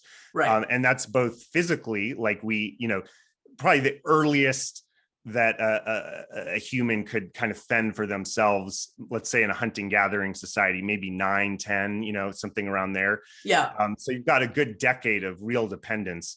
And then, as we know, partly because we totally infantilize children with the education system, there's a lot of people who are in their 30s who still aren't really finding their own way in life. Like, becoming more and more common. It's like, they call the 20s like the extended adolescence now. And that certainly was in my case, basically. So we have this period of dependence, both physical and psychological. And so imagine, you're like, this is how we learn about love. Like we have these kind of godlike creatures that are responsible, our parents, when we're little infants and toddlers, that are responsible for every aspect of our existence, our protection, our food, and to be, very much so, even healthy parenting, like non-abusive parenting, requires a large degree of getting up in your kids' shit and you gotta instill you've got to basically control kids, because they're kids can be out of control and are not safe to themselves or others, and they need even good parenting requires a lot of basically this is for your own good.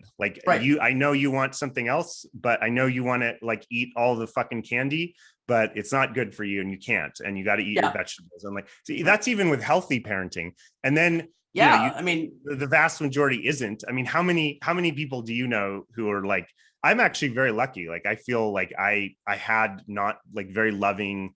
I think probably they were a little bit more on the too far on the kind of hands off side of things. Not in a way where I felt abandoned or not taken care of, but I think I was kind of just allowed to. I was sort of a free range kid, and overall, I think that was a good thing. But that can be an issue too. I know it can go too far in that direction, and I've had to find a lot of my own boundaries in life of kind of put my own limits for myself. Right. So our basic love system, our most elemental imprint of what love is a being where essentially there's almost no boundaries. We are literally getting our food, our sustenance from this this creature's breast. And we're having even in a healthy parenting situation, we're having a lot of our privacy invaded, and we're having love comes with all these rules, and then you take the fact that most parenting isn't very there is a lot of abuse, or there is things that are shading towards abuse, where you have love really getting mixed up with very fucked up actually abusive dynamics. And it's sort of a wonder that it just doesn't surprise me that most people need a shit ton of therapy to have an even decent relationship as an adult, because our basic imprint was this huge. I mean, talk about power imbalances. Jesus, 100%. We talk about is in the Me Too era, is it appropriate to have a relationship with somebody who's got power over you or more power than you in society? And these are really important questions to discuss. But the ultimate power imbalance is literally you will starve if you do not do what I say. You will starve if, and then there's this whole other level, which we haven't even talked about, which is highly relevant, which is then the mimetic programming that goes on. And you especially see this with religions, where they literally view the procreation as part of the furthering of the mimetic complexes that they're a part of. Things. And so there's a kind of feedback loop between these highly procreative religious ideologies, then having tons of children that they are socially sanctioned to to inculcate with their ideologies. Yeah. And it's, it's not just religion. Like we all get inculcated in one way or another. Absolutely. By something. And nostalgia. Yeah. Just a nostalgia for things get passed on. People have kids. Right. You know? Right. Exactly. And so that's one thing that like if you talk to parents, like they're very romantic about like, I'm, instilling values in my kids and if you're going to have kids, you have to instill some values in them. You have to, no choice. And like kind of parents seem to have this idea that if you have a child, like you have this like blank check to just, you now have a new blank slate where you can just imprint your ideologies onto. And that's like one of the sort of droit de seigneur of having a child is you get to like, decide what their religion is and what their political views are going to be, this is just one of the things I find very distasteful about the idea of having kids is that I'm a writer. I believe in freedom of expression, freedom of belief. I believe in and I know there's a range in this. There are like, I feel like I was actually, it's ironic. Like, I feel like, there were things I can point to that weren't ideal, but overall, I think I was parented very well in a lot of ways. Yeah. And I love my parents and I'm grateful to them in all kinds of different ways. But like, overall, I just think that like a large part of parenting is actually just like people, like parents are almost gleeful about this. So they almost like brag about it. Like I'm creating the next generation of Christians or of Jews or Muslims or, who knows, maybe it's atheists. I'm creating the next generation of secular liberalists or vegans or whatever. And it's like, they're just living their mimetic kind of missionary drives through the next generation that didn't ask for it. But then what happens is programming is so fucking effective. Like you see these kids who are brought up in really religious environments and like they just have drank the Kool-Aid. Like they were brought up in a fucking the choice cult. that they had. I think all of us on one level or another, like are in some kind of cult or another. And I say that, metaphorically, like there are actual things like it's different to be like, there's a difference between like a Unitarian Universalist and a Scientologist. Like of course, you can like, there are like things that are actually really destructive cults, but on some level, I think we all are kind of in a cult or another, even like our little family units, like in the narratives we have around our family and sort of the narratives that we're expected to take we're all in kind of like a cult of 2 or 3 at least, and where there's just these sort of sacred cows that you're not really allowed to question at the pain of losing love. A lot of this is like there is like a lot of very conditional love out there that parents give towards their children. And I say this again as like my father, he said once, I would like anything you do with your life, I support, I love. I do think I would have a challenge if you became, a religious fundamentalist or a right-wing Republican. I would have a challenge with that, but I would learn to love you still. So I was given, about as good as it gets in terms of unconditional love. And that said, from that perspective, I can say I don't see a whole lot of unconditional love between parents and their kids. I see a lot of like you got to get good grades. You've got to you got to have our religion. You've got to you got to have kids. That's like the ultimate cult is natalism, where it's you got to keep proving it kind of creates it kind of creates its own mimetic replicators where the ideology says you need to reproduce, and then you reproduce the carriers of the mimetic. So it's this kind of feedback loop between the biological reproduction and the mimetic reproduction. Well, like if life is a gift, they almost have this attitude like it's something you only get to rent, and you have to like keep proving why you have the right to keep renting it or something like that. I don't know exactly how to metaphor it. Yeah. But I mean, there's just a lot of stuff out there where people kind of they have to pay rent in one way or another. And Yeah. also that's just like literally true. Like one of the things I think about is like, you know, I like to pay bills and you know, make a living. I have to do shit that I don't really enjoy. Like, Yeah. and I'm pretty open about that. Like I'm not one of these people who is like, I don't wake up every day and I'm like, I fucking love writing copy to sell shit for people. Yeah. I happen to be really good at it. Yeah. And I'm good enough at it that you know, literally religious people will hire me to write for them. I don't write about religious stuff, but they'll like very religious people are my clients, and they know about all the crazy shit I'm into, and the, you know, drugs and pessimism and anti-natalism and porn. I literally make, you know, I've made porn that has been in film festivals. Like I do a lot of crazy shit. And, you know, I've had Christians who still hire me because I'm fucking good at the thing I do, which is write persuasive copy. But I'm not happy about the fact that I have to, you know, spend large parts of my day every day, you know, writing about shit that I don't truly care about. And all of us are born into a position where on some level or another, we have to pay rent, right? We have to like literally pay rent to have a head over our roofs in most cases. But, you know, like you have to do work to earn your food. So anytime you're having a kid, you're basically like on pain of starving. So on some level, like, again, I'm not trying to minimize the fact that there actually is real slavery in the world today. Of course. But on some level, we all, like, if you think of slavery as like forced labor that you will like be massive, you'll die if you don't do. We all are kind of just slaves of being alive. Like, like we have to do shit that we don't enjoy just to eat.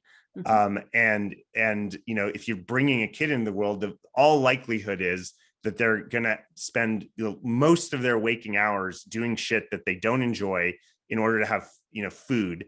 And if if you don't see that, most likely the reason you don't see it is you're so like, you've eaten so much shit in your own life that you kind of came to like the taste of the shit.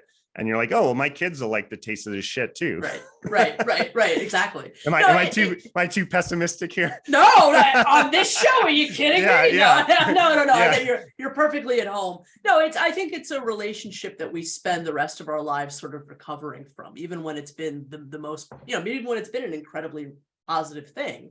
And, you know, those do exist. Those, you know, those relationships between parents and child do exist where it's very positive, but it's still a trauma. There's a major sense of trauma. And I've the way I look at, I mean, I view I view all procreation as sort of a form of misplaced creativity. You know, I think that, you know, I've had my dad was a painter, and he was one of these painters. It's a kind of weird piece of painter psychology where they think they are the only art form. and the only artist, you know, and I found that incredibly oppressive. And so I'm very, very quick to, you know, when people like to make these distinctions between art and non-art, like I'm allergic to that. I'm like, I think it's all art on some level. And I know of people who consider, you know, their acts of procreation as their art form. And it's like, it's one of the only forms of art I consider like really bad art, you know, because it's you know, the aesthetics of childhood, and like, especially in America with the consumerism and like the way that, like, I'm a fucking marketer. I know how this shit works. Like the way that, like, there's a whole industry designed to like persuade kids to eat junk food and buy stupid toys that teaches them to nag their parents, and like all the aesthetics of childhood I just find repulsive. I would say, like, also, again, like, if, like, you know, part of art is having raw material, right? Like raw clay, like, that's a metaphor. You're kind of shaping clay into art. Like, well, if you're doing that through your kids, like the clay is not sentient, but your kids are sentient. So you're like shaping this clay for your own creative purposes, in a way that they didn't really ask for or consent to. And then you're kind of gaslighting them into being grateful for it. Exactly. You know, like I have parents, I have friends, some close friend of mine had a, you know, relatively, you know, kind of emotionally abusive childhood, not like the most extreme form, but just more kind of garden variety emotional abuse, which unfortunately is garden so variety. Common. And like a big part of this abuse was very much like you like, I gave you life, so you owe me this affection, and you owe me this, and you owe me to like live the dreams that I had for you. You need to be grateful for me and to me. And like, this is extremely common, this kind of thing, that parents think that their kids like somehow owe them something for having been given the gift of life. And it's like, no, you fucking chose to do this. Like anytime you bring kids into the world thinking they owe you shit, like any fucking thing at all, I would view that as a form of kind of emotional incest, where you're getting your needs met through another being that didn't consent to having those needs met, to meeting those needs. And then you're like gaslighting them to think that like their greatest meaning is to fulfill your unmet emotional needs. Right. No, beautifully said. Well, I hate to shift our gears at all, but I mean, one of the questions that I typically ask all my guests, just because I find it one of the most fascinating, troubling things in antinatalism, honestly, is that this isn't a word. Antinatalism is still not a word in the dictionary. Right. I've tried to get it into the Oxford English Dictionary twice. There is no standard definition for this thing, and it is interpreted in a myriad of different ways. I mean, there's all kinds of different ways that people understand what antinatalism is. So if it were up to you, how do you feel that antinatalism should be defined? I heard you, the first time I heard this term, I think was from you, and you use this term anti-procreative thought. I really like that term. And to me, again, I do identify as an antinatalist. I'm not trying to say we shouldn't use that term. I kind of like anti-procreative more, and that's more how I think of it. Like, first of all, natalist is not a common, like, nobody really knows what that means. Like, what, it's not I'm a writer. I didn't even know what the fuck that meant until I had to look it up. Whereas most people know what procreation means. Yes. So I think that this umbrella of like anti-procreative thought is, I think, a more useful term. And that's how I think of it. My understanding, antinatalism is a very specific school in academic philosophy that, as we all know, is basically came to fruition. I know there were antecedents, but kind of came to fruition through David Benatar. So I would say probably, like, this is just, I'm not an expert in all these debates and philosophy. Probably the word antinatalism,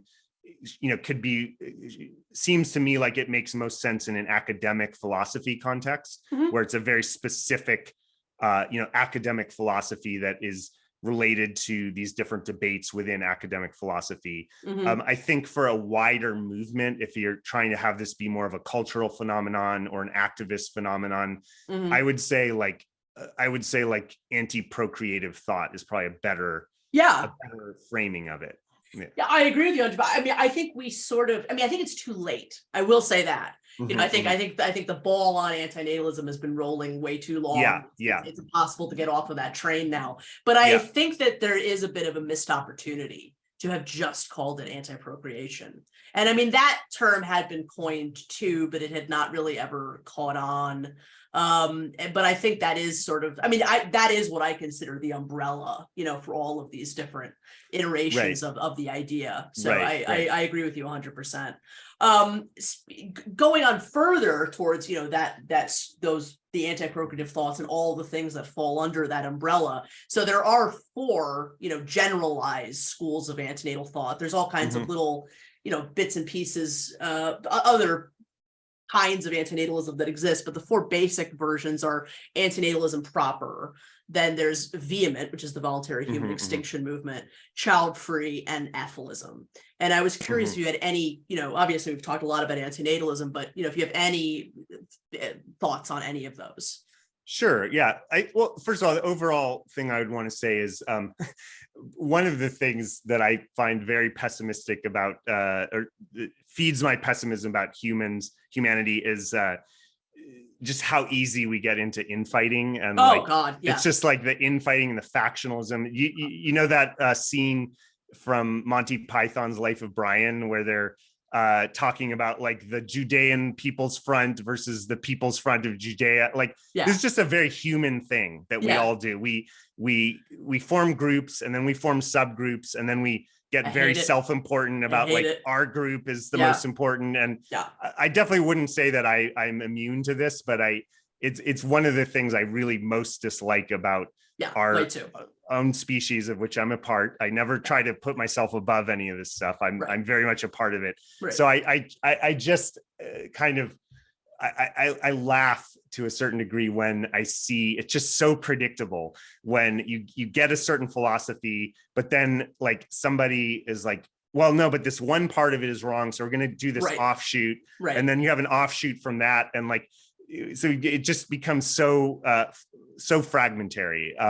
So I don't really have a horse in those races about these different things, but I will say, generally speaking, how I view it, I think that wildlife suffering is very real. I mean, it's like the amount of suffering that humans inflict on animals is very substantial, and especially factory farming, I think, is basically one of the most greatest moral atrocity of the history of life. It's just absolutely evil, the idea of just creating beings and like imprisoning them for their entire fucking life, torturing them, and then eating them. I feel less moral revulsion to the idea of animals on a pasture kind of living their animal life, and then boom, they go a painless death.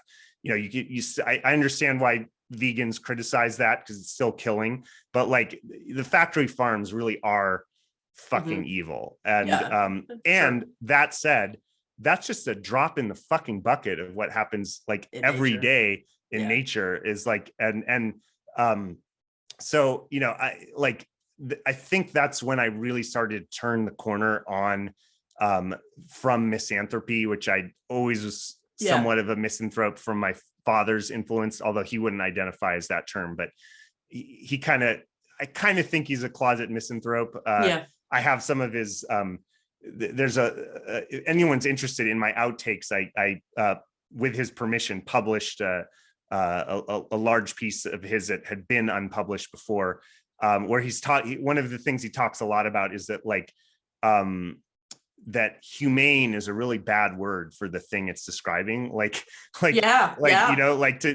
that humane, what we're this incredible warmongering species. We're basically the only species that wages war. I think there's some ants that wage war, but like some of the social insects, but certainly we're the only mammals that wage like wide scale organized warfare. We're the only species that intentionally tortures other members of our species for all kinds of species. Well actually, killing and harming one of your own species is not super common. There is like fighting within species, but it's like the level that we humans kill our own species is quite unusual it's not unprecedented, but it's unusual in the animal kingdom. These are the kind of things that I talked about a lot with my dad. And I took on a certain misanthropy from that.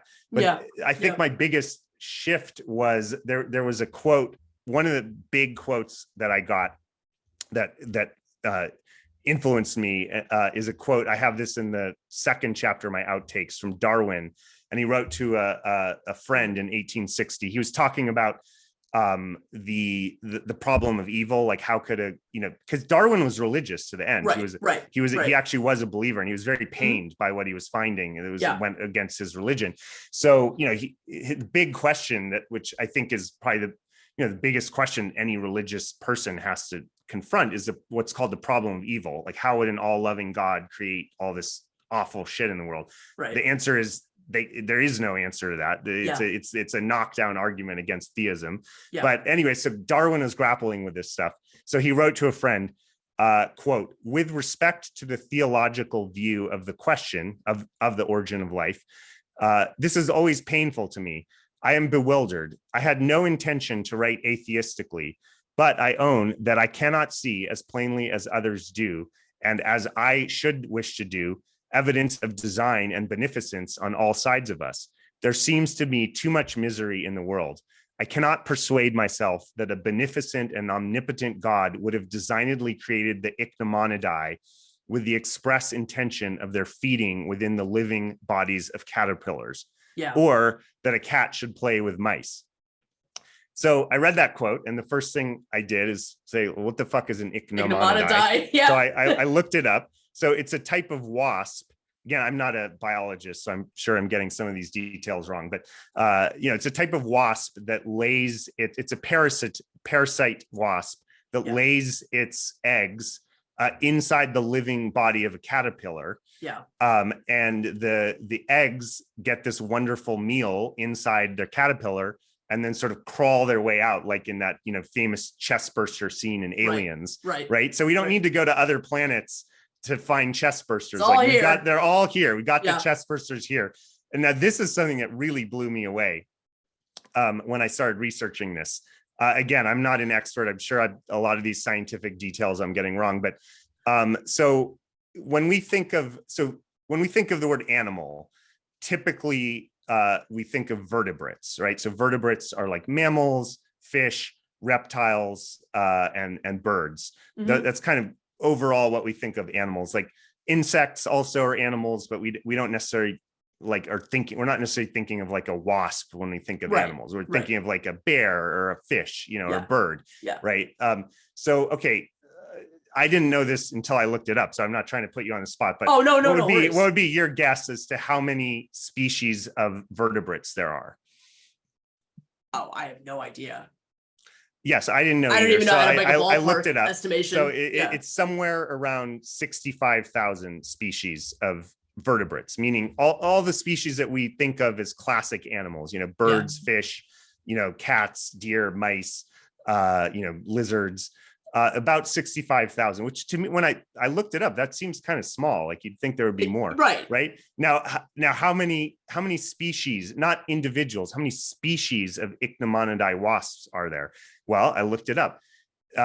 Biologists estimate there's between 60,000 and 100,000 different species of these wasps that are parasites on that lay, basically their life cycle involves like eating their way out of another living creature.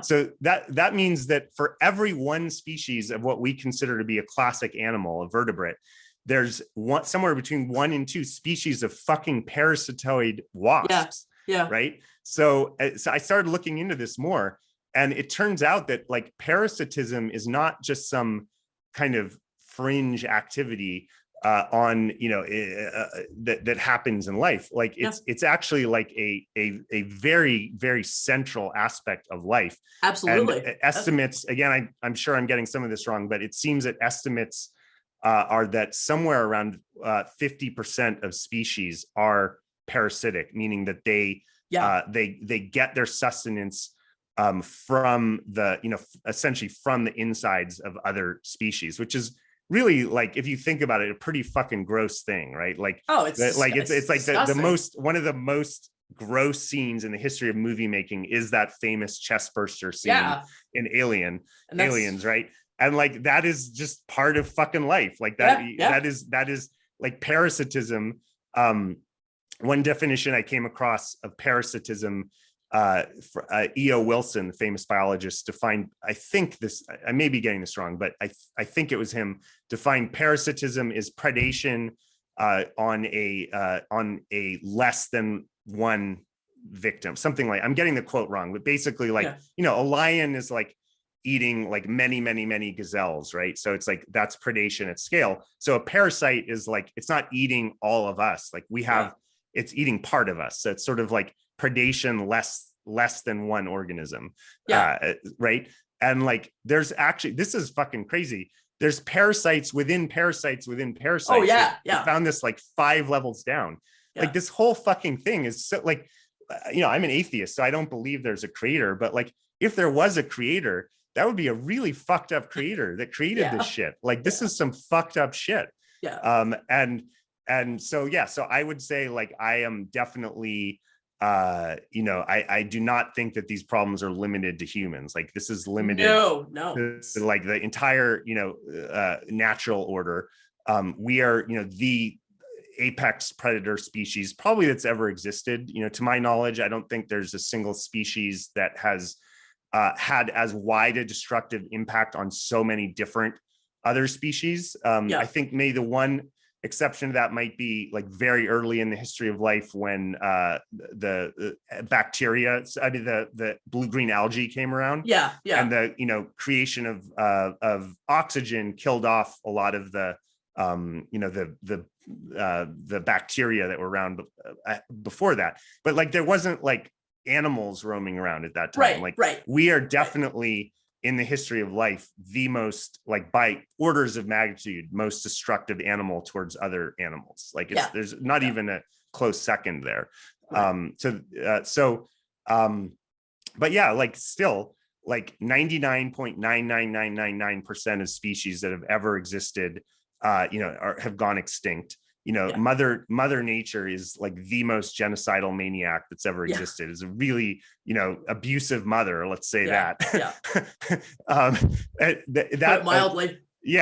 And that swallowing that pill, by the way, and I hope, I'm sorry, listeners. I know I go on like tangent after tangent. I hope you'll just bear with me that nothing to apologize for. That's just kind of the way my mind works, is going on all these tangents. I hope that something cohesive bubbles up from all these tangents. Absolutely. I love it, Michael. I love it. I would say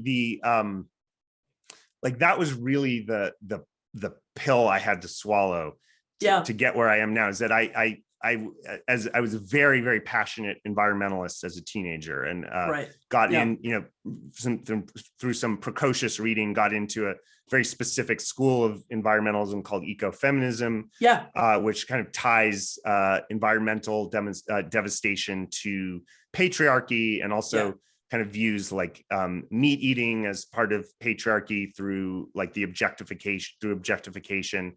So I was very, kind of precociously into this kind of stuff. Very young, you got into 15-year-old. Amazing.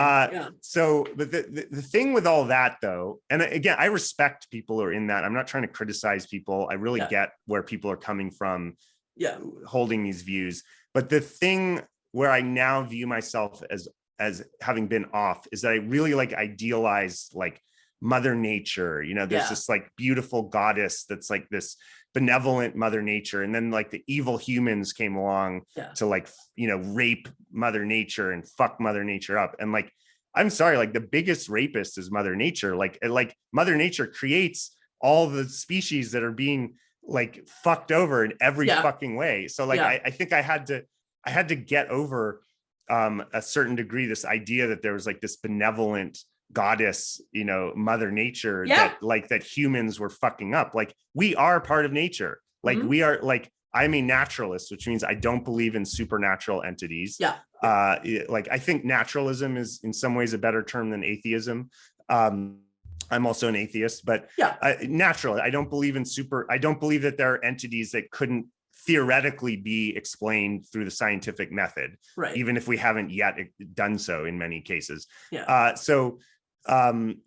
If you're a naturalist, then that means that fucking nuclear weapons are part of nature. AI is part of nature. It's all part of nature. Like this is nature working itself through. Nature is this, this incredibly self-destructive thing where like every bit of creation is purchased at the price of some act of destruction. It's just like this ceaseless turmoil seething is a term from Coleridge, like that. Like it's just this kind of endless, birth and death and murder and rebirth, and like it's this very, very violent phenomenon. And the Ouroboros. Exactly. And so to like idealize that as like this Mother Nature. Now that said, I still like get really like, I love redwood forests, for example. Californian, like one of the things I'm most angry about in the world is that like somewhere around like 95% of the redwood forests, old growth, have been chopped down, and the few little remaining stands that are around are just so magnificent. So like but I'm not under any illusion at this point that there's some like that benevolent nature that like humans are uniquely fucking up. Like if we want nature preserved, it's for us. Like George Carlin, I don't know if you've seen his bit on that where he's like look, at one point. He's like, look, the earth, I'm paraphrasing, but basically he says like, look, we're so worried about like humans are going to destroy the earth. Like the earth is going to be fine. The earth was here for billions of years before us. It'll be here billions of years after us. The earth will be just fine. It's us who are fucked.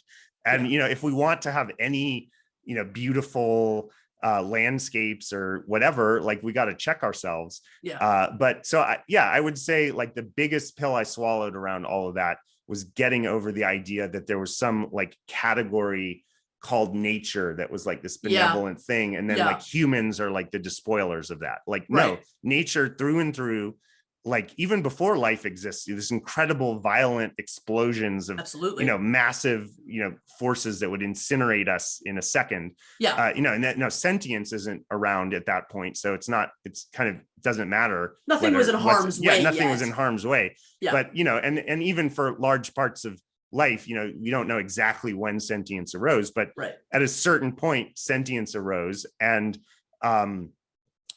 now you're having all this violence that is being, felt in excruciating pain, at every step.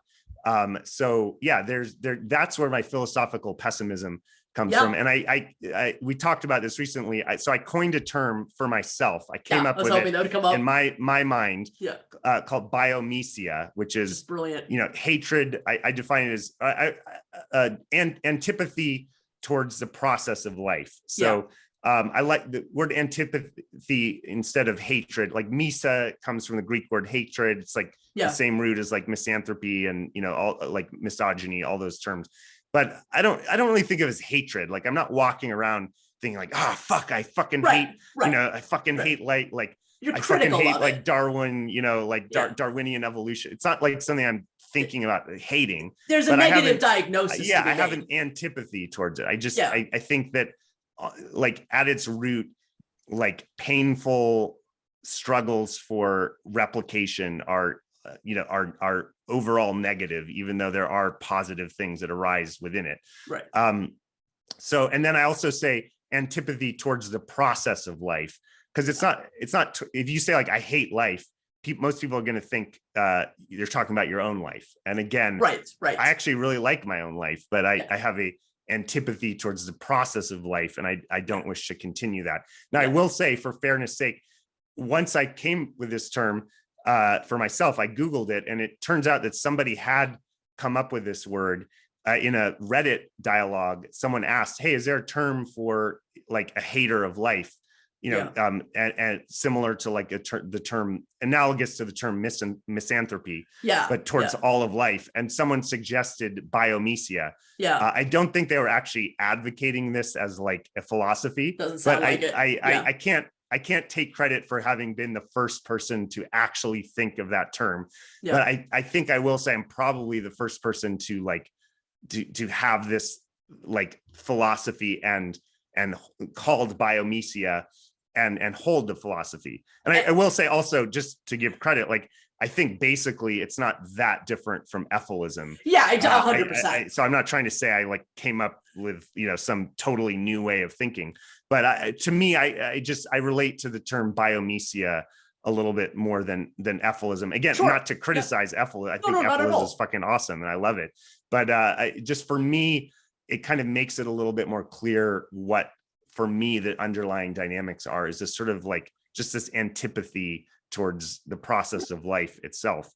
And again, I can hear my environmentalist comrades like cringing, but I will say none of this is incompatible at all with wanting to preserve nature and like wanting to have a biosphere that's not completely fucking polluted and strip mined and clear cut. And so I mean, I think what biomesia is to my ears anyway. It's like a different way of describing sentiocentrism or what might bring somebody towards a sentiocentric type of antinatalism, perhaps. And I mean, Right. everything that you're, I mean, particularly when you were talking about parasitism, I mean, you know, the ethicist encapsulation of what life is: consumption, reproduction, cannibalism / parasitism and addiction. I mean, that's the ethicist Right. encapsulation of life. Right. And that's pretty much what you're talking about. Right, Doesn't have to be called that. And I think Right. and I'm forgetting how to say it now. Biomesia is a Yeah. brilliant new way of encapsulating that. Yeah. So yeah, it's really quite something that you've come Yeah. upon that, actually. Yeah. I love it. I really do. Yeah. But it doesn't necessarily, I think, and perhaps I'm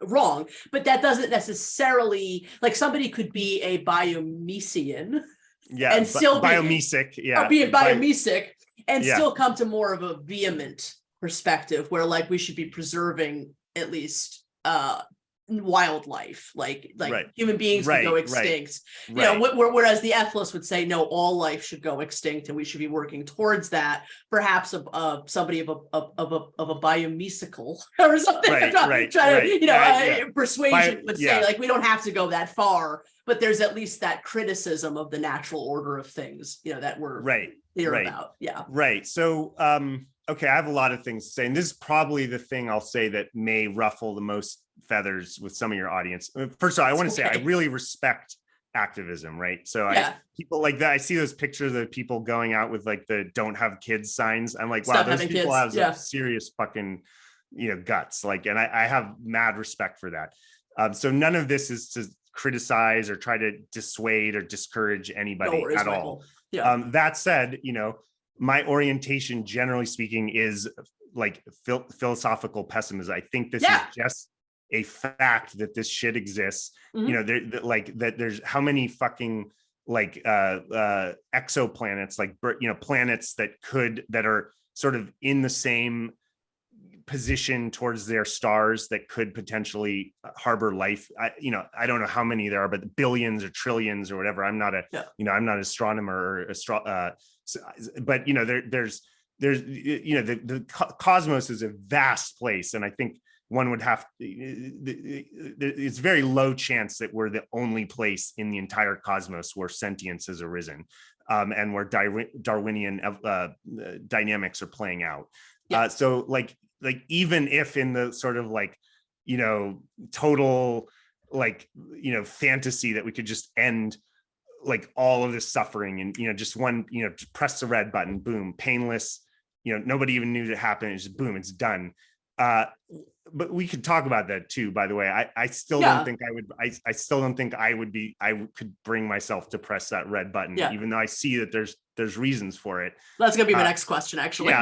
But like, I'm sorry, that. like you press the red button here, like I don't know, what is there, like 100 billion or trillion other planets where this shit could be happening, you know? And then if you take the whole multiverse perspective, which from my understanding, I'm not a physicist at all, so I have no expertise in this, but I have several friends who are very, very serious, like world-class physicists, like highly respected. And my understanding is that the many worlds interpretation is the most plausible one, and it's certainly the one that my friends who are physicists believe in.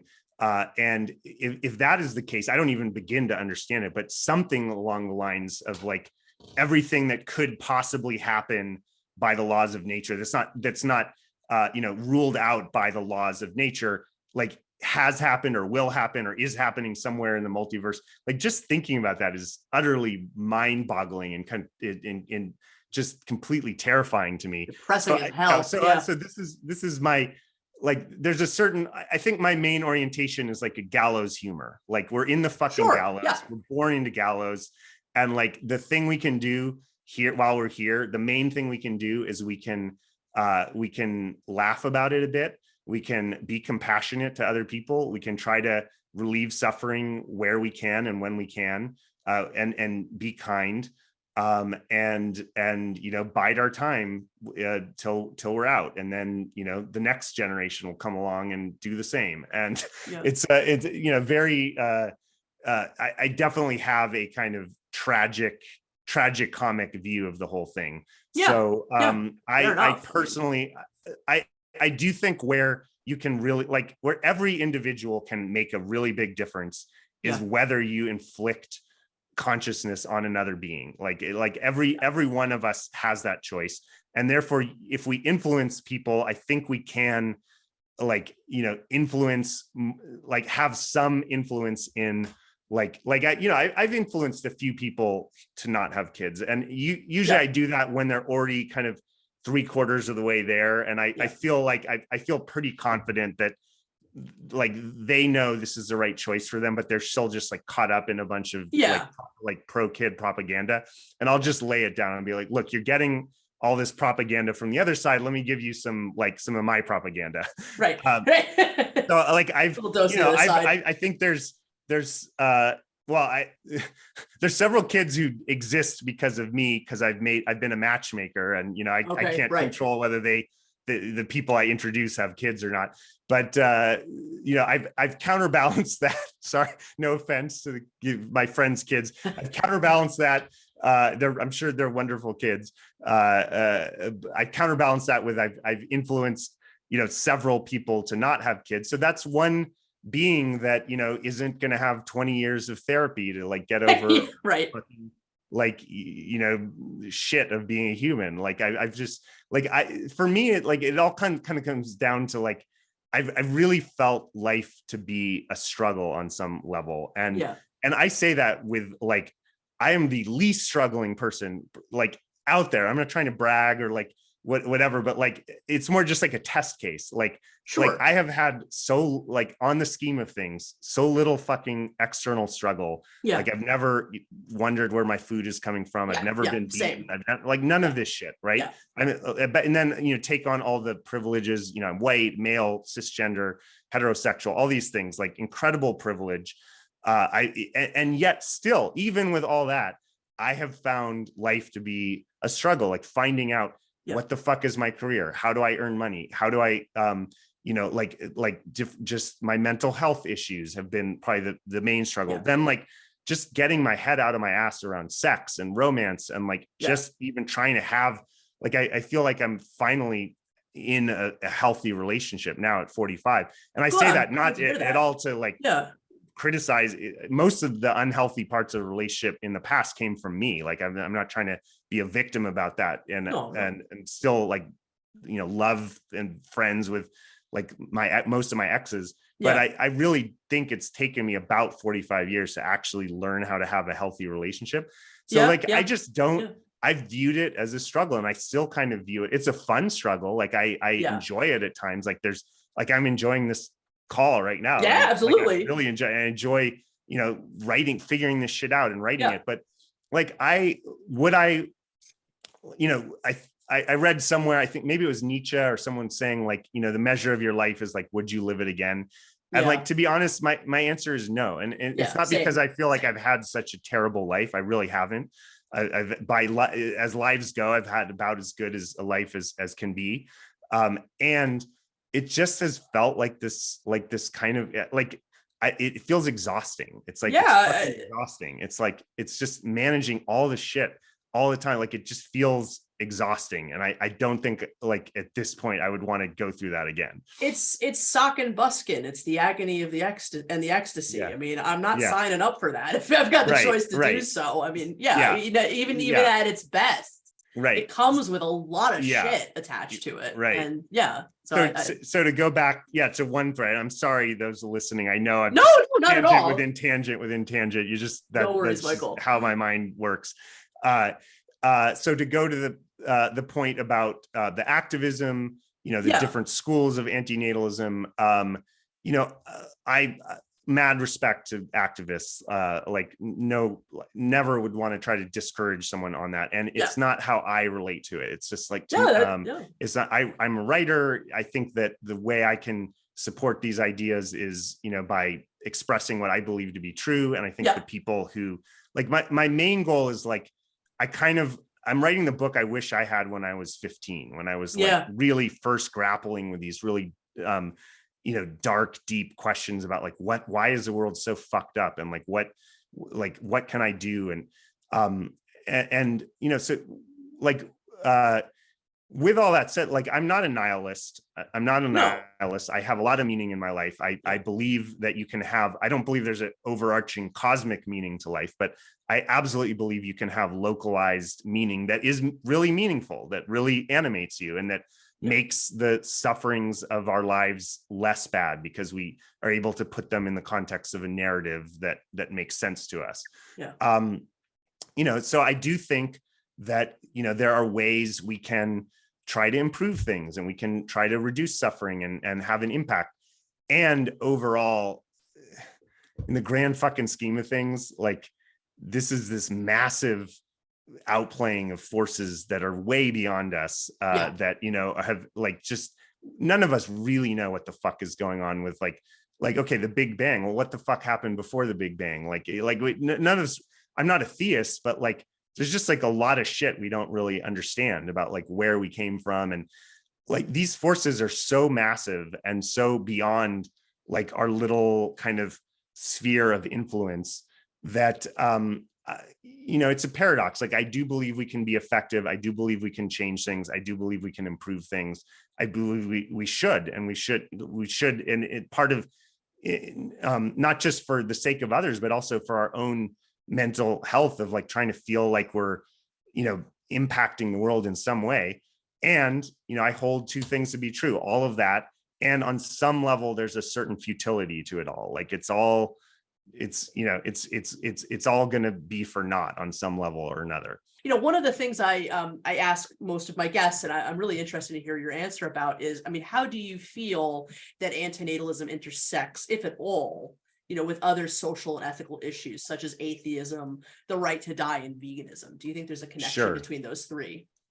Yeah, absolutely. And it's not a coincidence that these tend to all come together, fairly commonly. And I will say, and this is probably one thing that may, alienate some of your listeners or, piss it off. Like, I was a very hardcore animal rights vegan, like 30 years ago, like in the mid 90s, like when I was 15, 16, 17, like, it was much more fringe back then. So it was like, it was very much like you were separating yourself from society at that point. And I was, very, like, absolutely,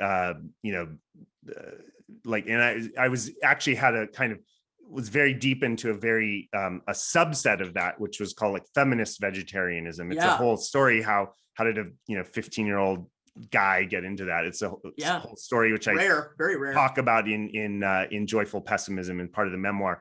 But I was in this very, very, like, intense subset, which was kind of linking meat eating to, like, pornography and patriarchy and like, very serious about it. I was like, in your face vegan, like, would really take it upon myself to make you very uncomfortable if you're eating meat in my presence. And one thing I would also say is, looking back, and I think there's absolutely ways to be a vegan that are extremely healthy, and, like, you can 100% be, healthier than most meat eaters.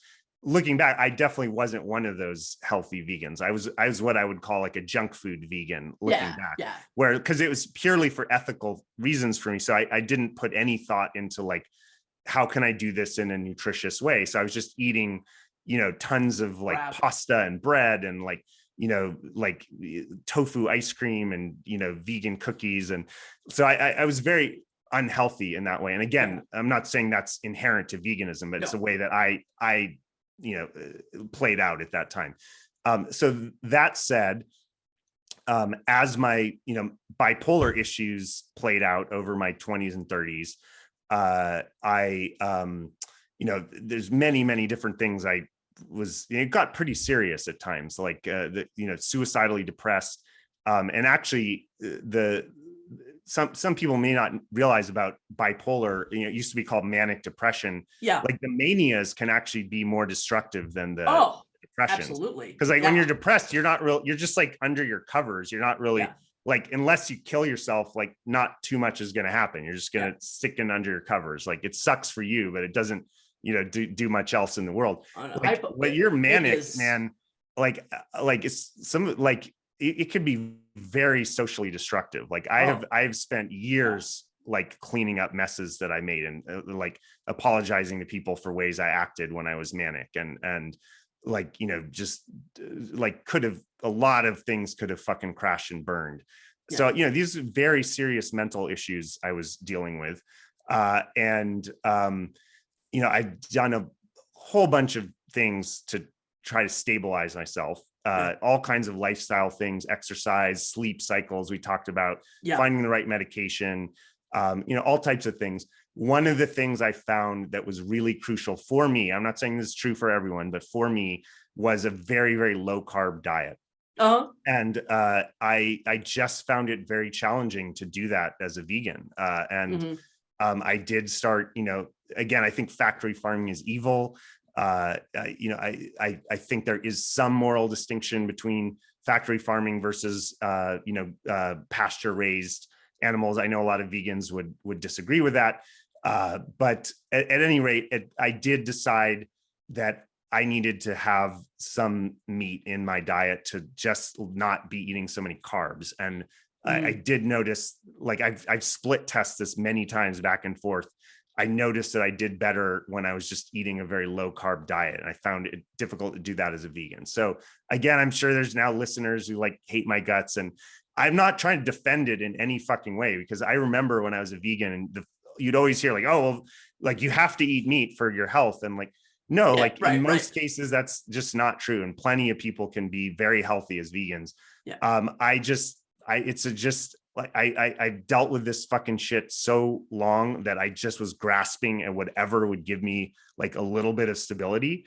And that was one of those dietary things that did help me. And I will say this, I don't try to justify it morally. I don't, on some level, I don't think that predation can be justified, whether it's us or any other, there's just like, it's a kind of fucked up reality of existence, that our existence, on some level, whether we're eating meat or not, like there's a tremendous amount of death happening that for any living being to stay alive. And again, I remember as a vegan, you'd always, you'd hear people say, whoa, it's a natural order and it's fucking, evolution or blah, blah, blah. I'm not trying to justify shit. I made a fucking moral compromise, and I'm not proud of it. And the one thing I will say is the one thing I can say in my defense is I'm not bringing more fucking meat eaters into the world. And that I would say, like, this would be some ammo I'd like to give, listeners who are vegans and antinatalists, is that like any vegan, any ethical vegan who gives you shit for being an antinatalist, they have their head seriously up their ass, because like if you are taking a strong ethical stance against meat eating, which I think is absolutely, appropriate and justified. And I don't have an argument against it. It's a moral failing of mine moral failing and a kind of fucked up position that I was put in, and all sentient creatures are put in, that in some level our sentience is purchased at, a great deal of other suffering somewhere in the system. At any rate, I would say, like, anyone who is an ethical vegan and who is having kids after they became an ethical vegan, like, really has got to think this through more, because like, you are fucking almost certainly creating more meat eaters, a whole 100%. Fucking progeny of meat eaters. Eat as much as you, and also, like, to avoid that, you would have to like seriously inculcate your kids with a very intense vegan ideology. And it is ideology. I mean, I'm not saying that pejoratively. Like pessimism is ideology. We all have an ideology, which is part of why I don't want to have kids, because I think it's fucked up to like inculcate. You kind of by default end up inculcating kids into an ideology. So like any vegan, like, your kids are not all going to be vegan, and probably their kids are not going to be vegan. So the one thing I'll say in my defense, as someone who is, unfortunately dining on the flesh of some other creatures, not, hopefully not raised in factory farms, lived out their lives in a pasture or whatever, died relatively painlessly, but still it's fucking eating the flesh of another being. That's really fucked up. I will say this, my my bloodline, as all of us who are here alive, stemmed, 4 billion years from bacteria and goes through, many species and generations of all kinds of fucking predators that have been in our past bloodline. Yeah. And, every type of mammal and fish and reptile or whatever the fuck is in our, our genetic line. Like, the one thing I'm doing is I'm the last fucking generation of predators. Like, I'm ending the predation chain. Like, they won't, I'm fucked up that I do that to some degree. It's indefensible that I'm doing it, but at least there won't be another fucking generation of this shit on my bloodline. Right. Well, let me just quickly say, I mean, I am and have always been willing to believe that there are circumstances in which, people can't do without it. I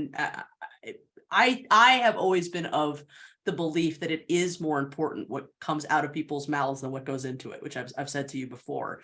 And what you're not doing, even though you are eating some animal product, what you're not doing is going backwards on your understanding of what an animal is, what suffering is. And that is what I find reprehensible when people, because you see this a lot with people who want to be vegan and who aren't able to for whatever reason, is that then they get huge pushback from people, and then they go backwards on the philosophical sides of it, and they can't, they can't at least say it's wrong. They can't at least condemn factory farming, and so you haven't allowed that to happen, And I don't want to. I don't think I deserve any, gold stars for any of this. But I will say, like, my philosophical pessimism as a stance has helped me kind of make sense of some of these things, because on some level, like, look. We need to be moral, don't lie, like the things your grandmother says, don't lie, don't steal, don't cheat, don't hit people. All these things are like very basic, and like you can't even really have any social interaction, whatever, if you're not following these things. And as an atheist, I think that the idea that there's such a thing as objective morality, if you're an atheist, is I find that very unconvincing. The idea that there are moral facts in the universe, I find that very, very unconvincing. I view morality naturalistically. I think that it evolved. Not all species have morality. There are social species. We very much happen to be one of them. We're like one of the most, social species there is my understanding, and that's a double-edged sword, because it's the source of like all the things that we view as beautiful and positive around our morality, like self-sacrifice and supporting other people, and being part of the group and the tribe, and helping people. But it's a double-edged sword, because like most morality does take place within the context of an in-group, some kind of in-group, whether it's a nation or an ideology, a religion, or a mafia, like just a group of people who are kind of a gang together, who found that they, can dominate more if they gang up. Most morality takes place in the context of basically these kind of warring different tribes and gangs and mafias that are all kind of, and the US government is basically the biggest mafia in town, and there's other mafias like Russian Putin, and like all these mafias essentially, they're just they happen to be the biggest player in town, and they're the ones who kind of lay down the morality. So I have a fairly skeptical view of the idea that one can derive like an objective morality as an atheist. Like, if you're a theist, then it makes a lot of sense. Like the Almighty lays down the law. The idea that there are objective moral truths, if you're an atheist, I find that deeply unconvincing. Now, all that said is none of that is like an excuse to be a nihilist or to like, be an asshole or whatever. Yeah. Like, if we're going to get along with other people, we have to have a morality. And that's, I think, actually why morality evolved, is that that people found that if they could cohere in groups, they got their own genes, were more likely to reproduce. So so all that said is that I think, as someone who is a professional persuader, I think that couching things in moral arguments is actually like the least effective way to persuade people about things. And I'll tell you exactly why. Is that if it kind of assumes that people have this sort of we have this abstract sense of I don't want to commit wrong, and if I can be persuaded that something is wrong, I will not do that thing. But that's not how human psychology works. Human psychology works, or we have certain things we want to do that we're committed to doing for whatever reason. And if someone tells us it's morally wrong because of X, Y, and Z reason, because of utilitarianism or deontology or whatever, if we really want to keep doing that thing, we will find some way to nitpick, like lawyers. If you've ever dealt with legal cases, this is what lawyers do. They say, no, well, actually that rule doesn't apply because there's a distinction here between this and that. And you can find any type of way to evade some moral judgment applying to you by saying oh, well, actually there's a distinction here and it doesn't apply because of this case. Right. So anybody who's really committed on an emotional level to some course of action is not going to be persuaded by abstract reasoning from utilitarianism or consequentialism or deontology or whatever. What does persuade people is actually seeing suffering. People I think, for example, I was influenced to be a vegetarian by Diet for New America by John Robbins, probably a book that's created more vegetarians than any other book would be my guess. But I think the part of that book that actually created the most vegetarians was the pictures. Those are probably the first pictures that people saw of just how absolutely evil factory farms are. And no amount of arguing about how bad factory farms are will go anywhere unless somebody sees the picture. And once they see the picture, you don't need to then have this abstract thing about how this violates some principle of abstract rights or utilitarianism, whatever. So all this to say, I'm probably going to ruffle a lot of feathers on here because I know there's a lot of academic philosophers who listen to this. Personally, I think that the role of reasoned ethics in human life is not as great as we might think. Yeah, fair enough. Yeah. No, one beautifully said, Michael, as everything. And did you have any thoughts on the right to die as well? Yeah, absolutely. I think we didn't ask to be here.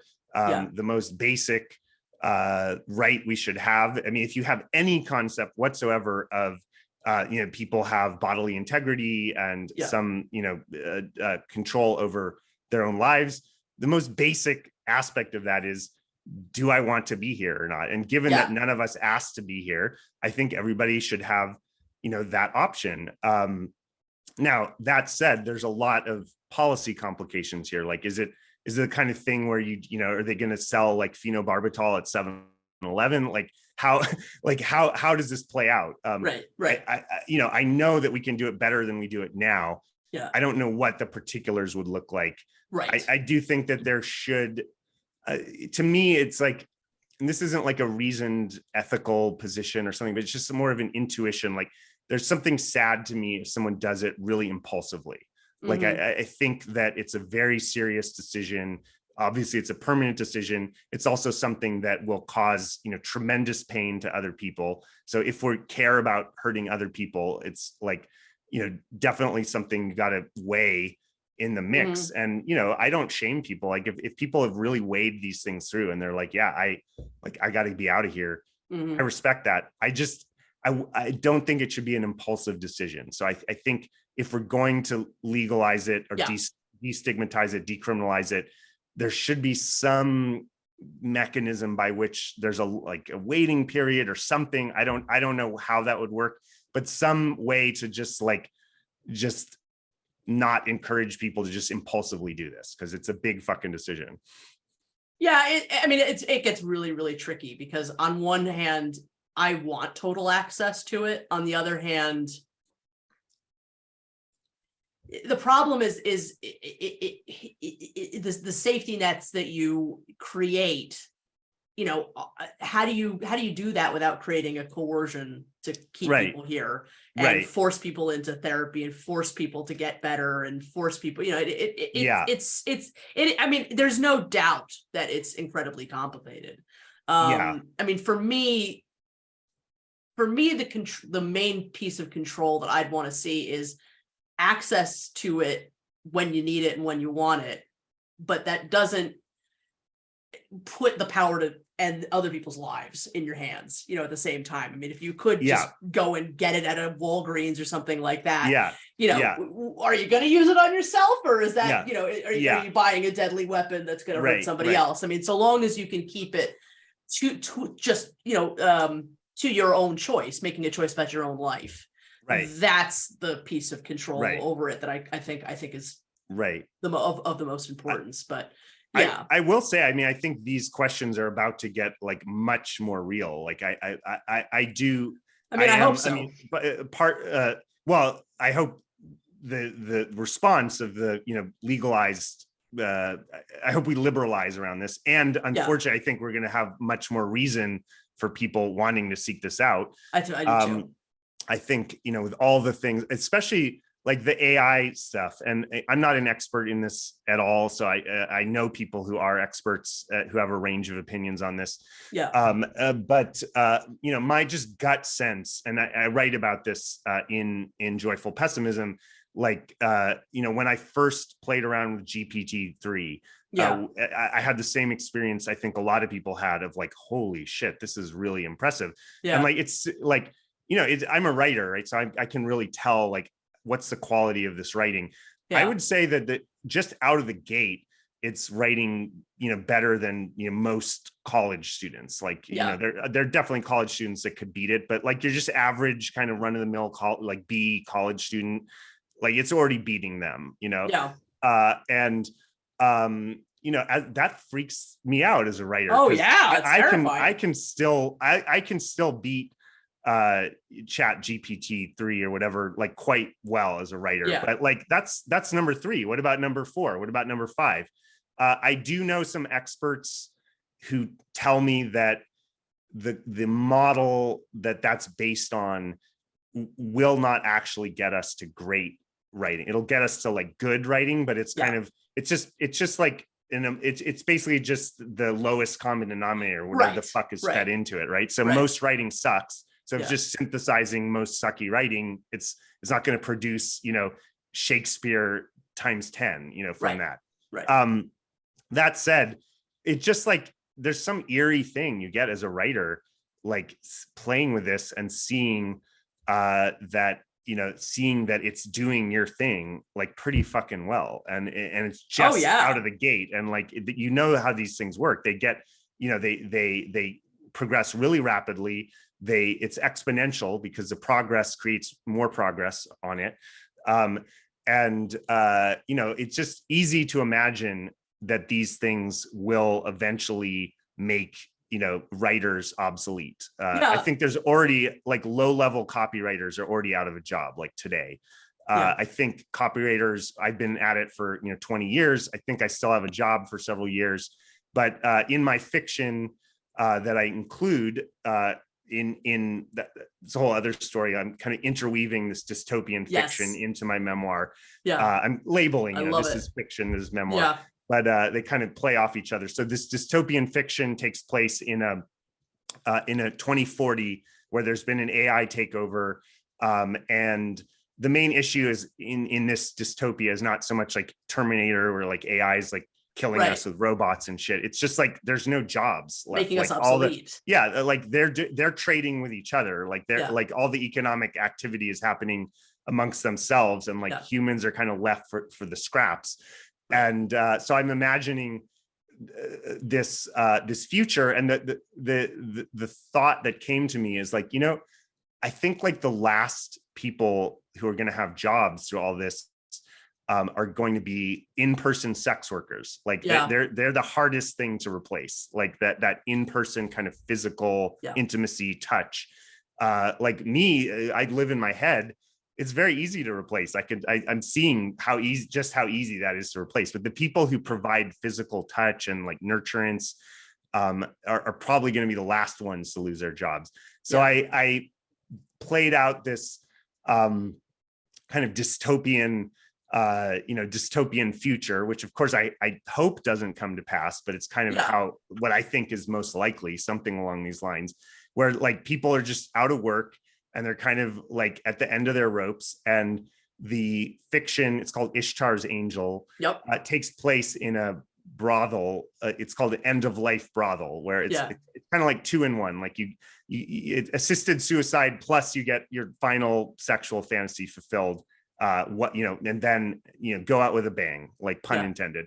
So I think whether it plays out in my fiction or not, I do think that more and more people are going to be out of work, which leads to depression and suicide, like highly correlated. Unemployment, especially for men, there's a very high correlation between like not having that sense of being a provider and suicidality. Then like just on a meaning level, like it's like, wow, I like 30 years of like really in the trenches, figuring out my writing voice and like what I believe. And then like seeing these programs that are just going to be able to like completely, replicate that like instantly at scale for no cost. And I'll just be like one little input to its fucking algorithm. Like it's kind of depressing to me. And if I'm finding that depression, I think it will be more widespread, that people are going to be like, what the fuck? Like, what is our place here? Like, and I do think that mental health issues are going to become much more serious around this stuff. I mean, they already are with like the pandemic, and I think it's a very reasonable prediction. So like, I do think we need to come to terms with the fact that it's not so fucking unreasonable when people are like, you know what, I'm good. Like I feel I'm done. Like I don't want to keep fucking, like, I don't want this rat race anymore. And, I know it's going to hurt people that I love. That's a very serious consideration. I would say the main reason I didn't kill myself, basically the main reason I'm still here, is that the few times when I was pretty seriously suicidal, I did think of the impact it would have on my parents. Again, I'm not trying to tell someone else what they should or shouldn't think. No, of course not, if they're in that case. But for me, like, I love my parents. They were very good to me. The thought of like creating this tremendous amount of grief for them at the end of their lives, it just, I couldn't do it. Like, it just, whatever pain I was in, the thought of that was more pain. So that kept me around. But I respect that on some level. If someone's in enough pain, like, it's your fucking life. You're not living for other people. Like, on some level, if it's overwhelming, I respect that, that people are like, good, I didn't ask to be here, and I'm good. I've seen enough. I'm out. And I respect that. It's certainly not something I advocate, but I understand when people are there. No, I mean, and I just want to say, I mean, the Ishtar's Angel pieces of joyful pessimism, I mean, really one of my favorite parts of the whole book, so far. I mean, I've read, I think it's 2 different chapters that are in the material that you sent me. And it's, I mean, for those that haven't read it yet, and again, links below, you can find all of this. It reminds me a lot of like the suicide houses in what's the movie? Soylent Green, but you can get laid at the same time. Yeah. It's just this idea that at the end of human relevancy to the world, all we'll really have left is sex and death, for us. And that will be the only thing our money is good for. That will be the only thing that we need is, a pleasurable and quick end. And I think that's,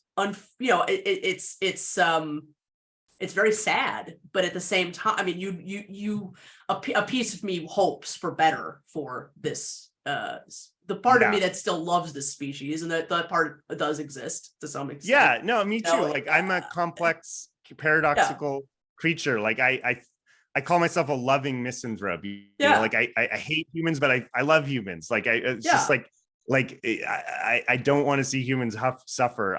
The people that I love in my life are humans, and so my heart sinks at dystopian futures. You know, it's not what I want for this world, and that comes out of more than just a respect for sentience, or you know, it's incredibly tragic. You know, it's an incredibly tragic circumstance I think we're moving into. But I think you're appropriately Nostradamusing it. You know, I think it's a very likely, a piece of the very likely future we're headed for.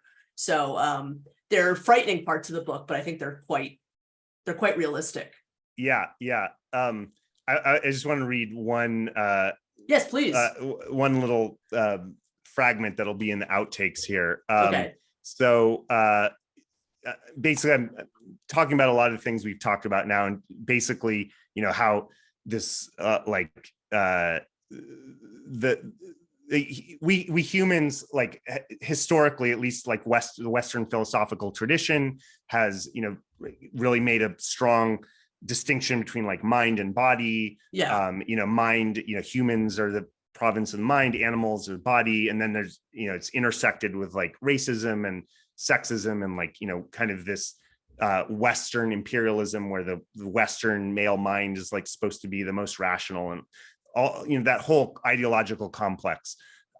So ironically, what we're finding, we thought that like the most body-based things were the things that were going to get like automated first, you know, with robots. But what a lot of people are realizing is like, it seems to be that the people who are might be out of their jobs first are the really like mental based people, you know, like the writers like me and lawyers. Like there's already AI that's like, you know, writing contracts and all that kind of stuff. So I talk about basically this. Let me just read this one paragraph here. Of course, once robotic humanoids progress far enough, people will be able to interact with embodied virtual avatars, which will start to feel not so virtual. But still, those robots will be hardware, not wetware. No robot will ever be able to fully mimic that squishy feeling of interacting with another being in a meat suit, full of blood, sweat, tears, piss, vomit, shit, saliva, cum, milk, and pussy juice. And thus we come full circle. The thing that will most mark us as authentically human compared to our artificial avatars will not be the things that we pride ourselves on, our intelligence, creativity, or artistic expression. The AI will soon mimic all of that soul stuff indistinguishably.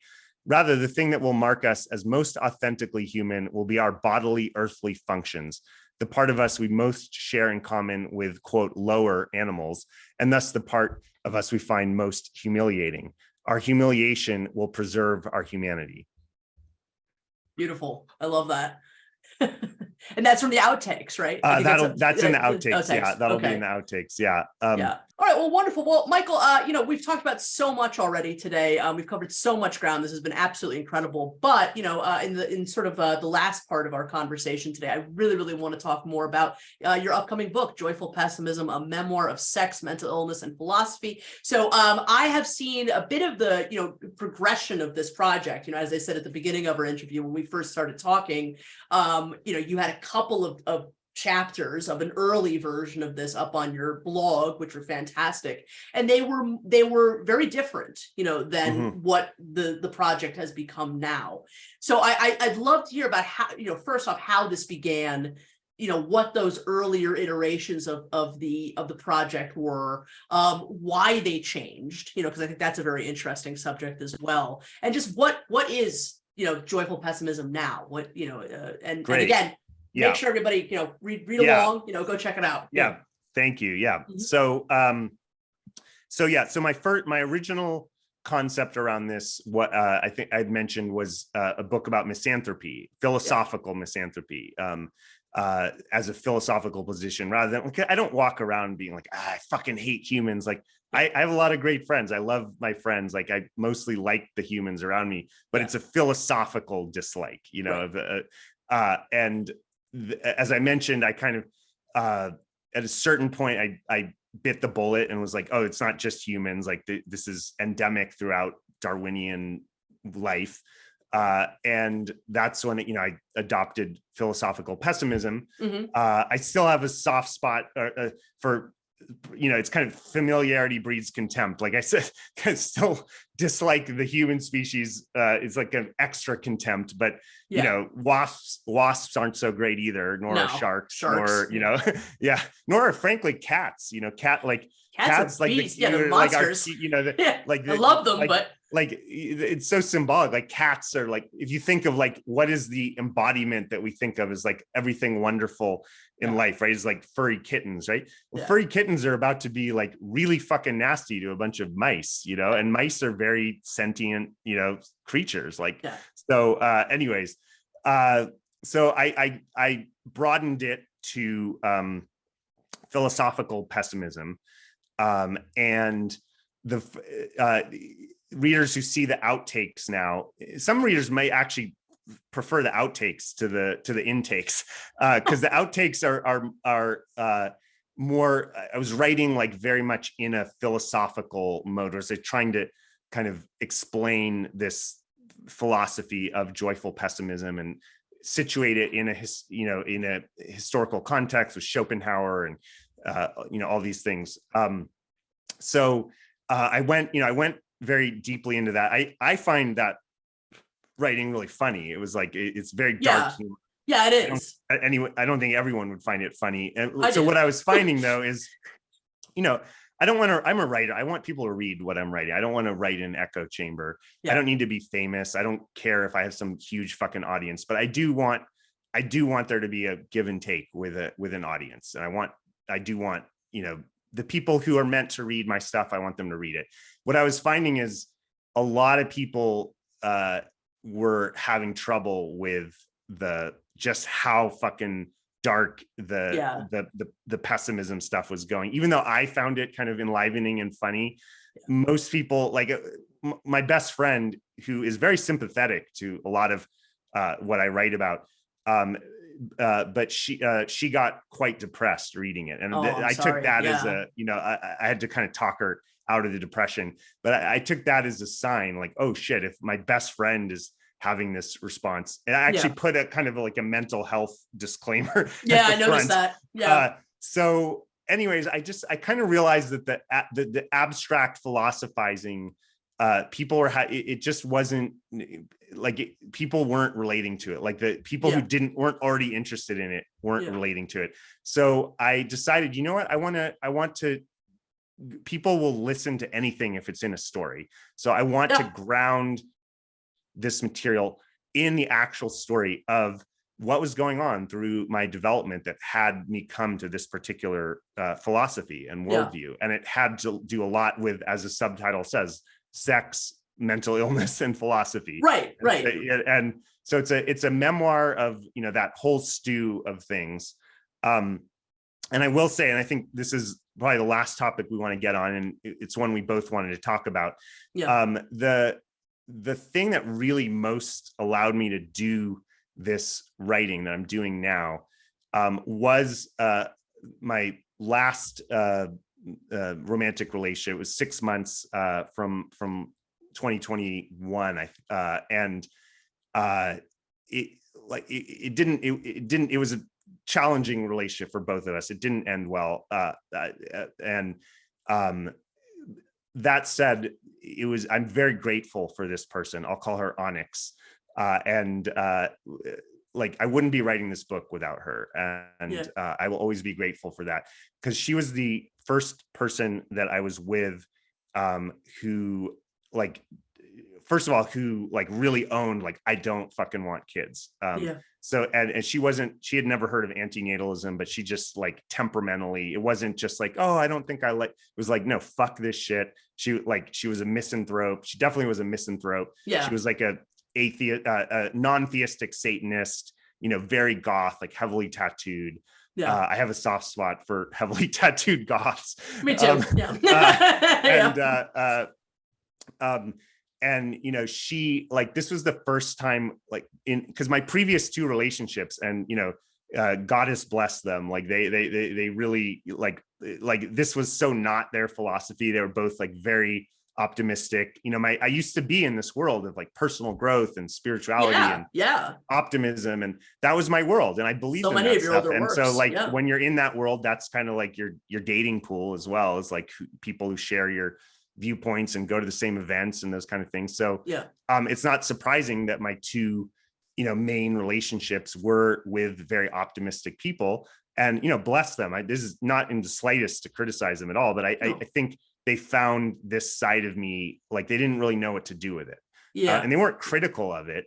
And I felt their love, but it was kind of a combination of they didn't really get it, and it felt a little bit like it felt a bit threatening to them, and it certainly didn't feel like additive to the relationship. So I felt like I had this part of me that just was kind of outside of these relationships and that didn't really fit in. And again, that's not to blame them. It's just, this is really intense shit. Like not everybody can relate to it. I totally understand that. So anyways, finding this woman, and to a large degree, the night I met her, was at a party, and I, just having some initial kind of small talk. I said, "Oh, what's your social scene? Who do you like to hang out with?" She said, "I don't like people." And I said, "I need to this is my woman." I was literally writing instantly in love. I was literally writing a book about misanthropy, and like this is my woman, and like we went really fucking deep, and like I love her. I still love her, and I still like it just didn't work out. It was very challenging for both of us, but like she's a wonderful person, and the thing that I'm grateful for is I needed to, like, it sounds really superficial and stupid, but it was really important to me. Like on some level, I was really having trouble coming out with this stuff, knowing that it would just completely or believing that it would completely ruin my dating chances. Like, I'm an artist. I've been in this game for 30 years. I don't write to get laid. Like I'm past, I did in my 20s. I'll popped it out. Who doesn't in their 20s? At this point in my 40s, I'm past that. I'm writing because for the craft of writing. That said, like, I'm a full-blooded, horny heterosexual male. And like, I think about like, is this enhancing my chance of finding love and sex, or is it detracting from it? And my experience was in the circles I was in that any of this type of shit that, didn't totally buy into the idea that like everything is getting better and we're evolving and like, the evolution of consciousness and, all this kind of stuff. Like anything, like my worldview was so, my true worldview, which I was wasn't even really allowing myself to fully feel or dive into, because I felt so like alone in it. Like that would just be like completely shitting in my own dating pool. And like that's like, I don't write to get laid, but I also don't want my writing to like condemn me to, sexlessness. Like, like what, it's already so thankless. You get certainly not making money from this writing. Like I'm basically doing it because I love to do it. It's a labor of love. And like to you're not getting a lot of like societal validation. I don't think this book is gonna win me any awards or be on a bestseller list, but like at least you would at least hope it wouldn't like ruin your chances of finding love. Like so like I kind of had, in my experience, had these things somewhat opposed. And this relationship with Onyx was the first time where I felt really validated by a woman that I was attracted to, who not only was okay with this part of me, but she found it attractive and she loved it. And I would read her my stuff and she would crack up.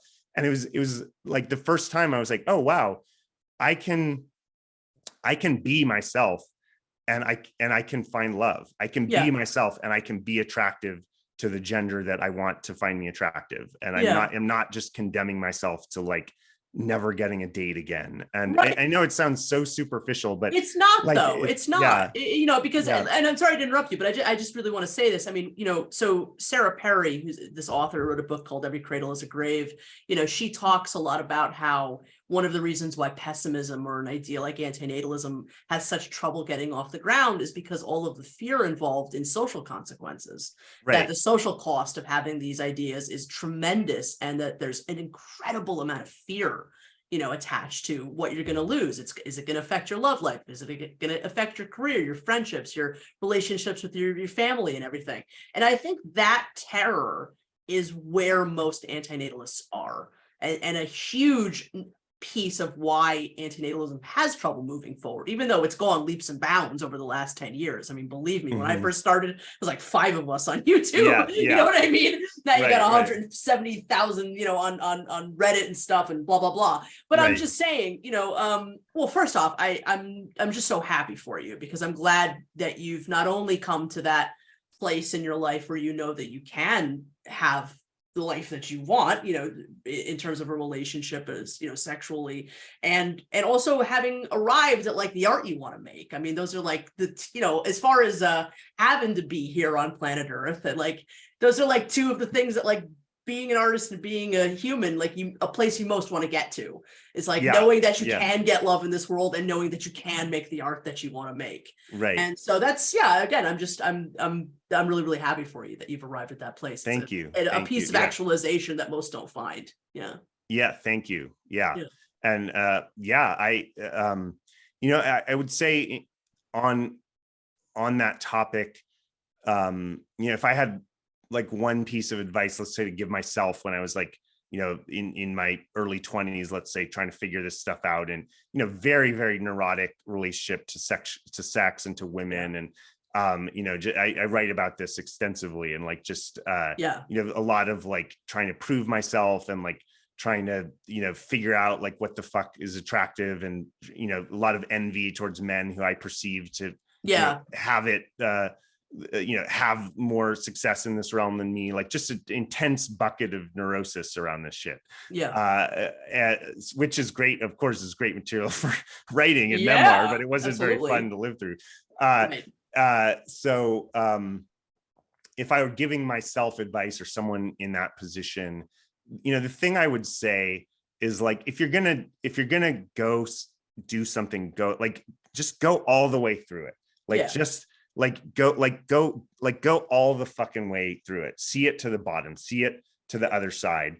And like, just trust that if something feels true to you, if it feels right, that if you fucking own it. And then, I get there, people have different circumstances, like work, family situations, it's complicated.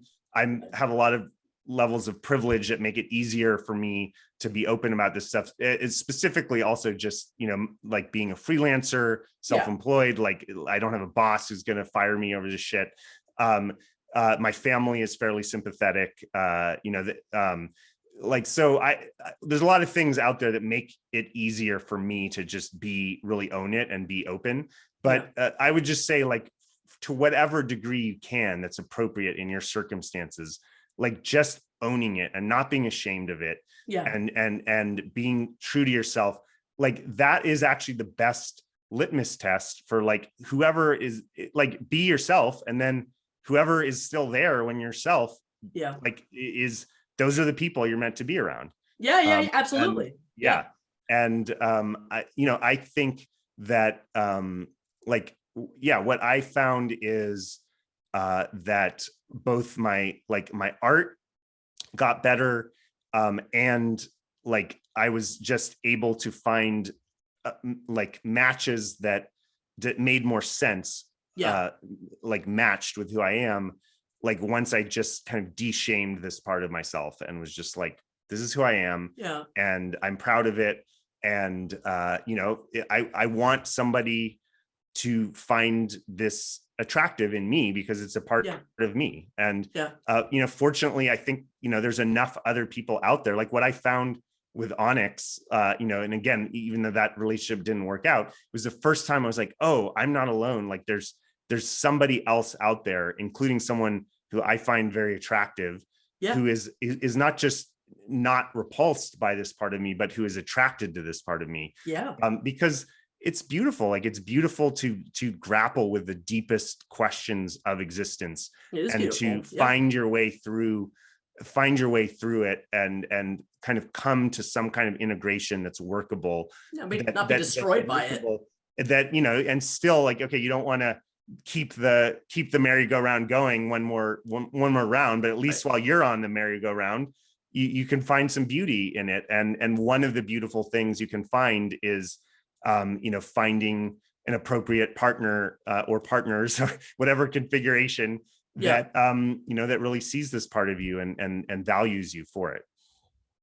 Absolutely, Michael. Absolutely. I just absolutely beautifully said. I know I've said that a lot, but you certainly have a way with words. And I'm just, Joyful Pessimism is a beautiful work. It really is. I mean, I think it's again, I've only read, I think it's a total of 4 chapters, if I'm not sure. It's a work in progress. It's forthcoming probably this year, 2023. Okay, that's right. From a literary press called León Literary Arts. It's actually my writing mentor. I've been very blessed to have a writing mentor for 20 years, a guy called Tom Farber. Yeah. He's a professor of creative writing at UC Berkeley. Oh, wow. And he runs this literary press. And, he's been following my work very kindly for 20 years. And I started showing them this stuff. And he said, if you're open to it, I'd love to publish you. And brilliant. I'd been published by, I had 2 books by Penguin, 1 by HarperCollins. I've played that whole game. I've done reasonably well in it, but I really knew on a heart level, and in some ways this is related to the romance side. It's just another side of it. Like on a heart level, I didn't want to go with a traditional publisher with this realm. Yeah. And the reason for that is I've been in the game a lot, and I don't want some fucking intern who's 1 year out of college, telling me hey, well, could you tone this down a little bit? Cause we think the market in Kansas, that won't play well in Kansas. This is my sacred zone. I paid enough dues in writing and life and whatever to feel, okay, I want to carve out this little zone where it's just art. It's just philosophy. Absolutely. It's just beauty that I'm trying to create, whether anyone else finds it that way or not, that is my expression. And that doesn't have these kind of market considerations attached to it. Right. And so I was very even though I might have been able to go through the traditional route of, traditional publishing, getting agent, I was just very touched that my mentor absolutely saw that in me. And so I decided, I'm going to go with this small press, and he's giving me a lot of latitude, and, is not inserting, he's giving me feedback, but he's certainly not inserting hey, well, I think the market will be better for this or that. Yeah. So I feel very grateful to have that, El León as a publishing home for this. Yes. And it's really giving me the space to produce the work that I think is most true. Congratulations, Michael. That's wonderful. I absolutely cannot wait for Joyful Pessimism to be released. I'm excited for you in the sense that I think you're going to have a totally different audience than what you've had. And, there's definitely a lot of antinatalists and pessimists that are hungry for very unique material. And this is a really unique entry, in literature dealing with this subject. So definitely something for people to look forward to. Well, thank you so much. And I just want to say for you, we talked over a period of time about doing this interview, and I had always kind of been I want to have more written, I want to, just be further along. I got to develop, my thinking in certain lines before I do it. And I would, I was a little bit resistant to doing it this early in my writing process. Right. But then when we talked about it, especially when we had that long conversation, off camera, so to speak. Yeah. And I found the back and forth with you, so exciting and so stimulating my creativity. I was I need to do this. This is not only this is the perfect time in the writing process to do this. And also I've done the kind of go in a cave and write for 3 years and then come out, holding the holding the manuscript, holding the book. I can't do that anymore, especially at this age, life, you just I've known a lot of people who unfortunately, people are dying, you were in a pandemic or AI, all this crazy shit. I'm ready to have my writing be in dialogue with my audience. Yeah. And so I'm actually really grateful. This for me is very meaningful because I haven't shared this side of myself at all, this side of my writing publicly at all. And in some ways, this is a completely new audience for me. I'm not at all expecting the people who bought my books to find out how to like improve their sales skills or something would be in the slightest bit interested in like, Darwinian malware critiques. Well, there's those of us that are, so. Yeah. So, I'm really grateful to you and to everyone who's listening. I know I've gone in a million different tangents. If you're still here at the bitter end, you're my people. You're my people. Please, stay in touch. I have, on my site, ways to be in touch. Really want to be in dialogue with people who find these ideas interesting, like very open to, critiques, feedback, tell me I'm full of shit, tell me why I'm wrong, this and that. Like, that's how we get better. And I'm just really, really grateful to you, Amanda, for just this space, and you're incredible. You're very good interlocutor. Interlocutor, conversationalist. Like you're just, it's a, like, I'm just very grateful for the whole thing. And thank you all who have listened. And if anything that I've said, resonates for you, please be in touch. Please, keep engaged. And I want to be talking about this stuff with people who are feeling it at a deep level, the way that you and I are feeling it. Michael, this has been such a gift. And I mean, it is I who am, incredibly grateful for this experience of not only the conversation, having met you, I'm so incredibly grateful and happy that our paths in life have crossed. Yeah. I find you to be a deeply inspiring individual. It's been nothing short of a tremendous pleasure for me to not only engage with your work and to watch them grow over the last, 2 years or so since you sent me that email, and you got the podcast mentioned in the New York Times, which was an incredible day in my life. So you're the gifts that you've given me over this process have been ones that I will treasure forever. But just to simply have the opportunity to get to know you better and become friends. I really want you to know how much your friendship is something I really value. I feel that. I absolutely feel that. And also I want to say, just on an artist level, that piece, Confessions of an Underage Masturbator, was so fucking, I mean, it's like 1 minute. It was like very so short. Fucking like ballsy. I try not to use balls as a synonym for courage. So, ovaries also, so very over-easy. I'm genderqueer, so it's fine. Okay, gutsy. Yeah. It was just so fucking gutsy. And I have mad respect. Like, I hope another time we can do a whole interview just deconstructing. Oh, I would love it. Like, I want to talk with you about that. Like, I think that was one of the more radical pieces of art I've ever seen. Like, it just, because what you were doing is you're taking something that is like very, very like innocent, like kids have teddy bears and they have crushes on their Barbie dolls and they masturbate. Like, this is just a fact of human life, is that, Freud was the first one who saw this, and it's just a fact. So it's just a very like innocent thing. Like, masturbation is like, everyone does it. They do it from pretty much usually a pretty young age. Yeah. And yet it's like, it's all of a sudden it's like this really taboo thing. And like, you played into that with like, is underage, like, oh my God, you're not, and like Confessions, like you were really playing into that sort of shame. Hypocrisy, like, shame, the shame of it. And I would say, like, and let's save this for another discussion, but I would say, I think the thing that's brilliant about that piece is that, like, and it relates to antinatalism, is like, if you like think about this, the vast majority of kids are brought up in religious contexts. The atheism is a very minority thing in the world. The vast majority of kids are brought up in religious contexts. Most religions are, very sex shaming in one way or another, with very few exceptions. So like, most kids are brought into the world with this kind of ideological and emotional sense of original sin. Even if they're not Christian, there's some sense of like, you like this natural drive of yours to have pleasure, which like, this is dirty. And like, it's so fucked up. Like, that is the ultimate mind fuck. That we like bring kids into the world, and then we like shame them for the very fucking process that brought them into the world in the first place. Like that was, people wanted to have sex. They wanted to like, they on some level, they were responding to their sexuality.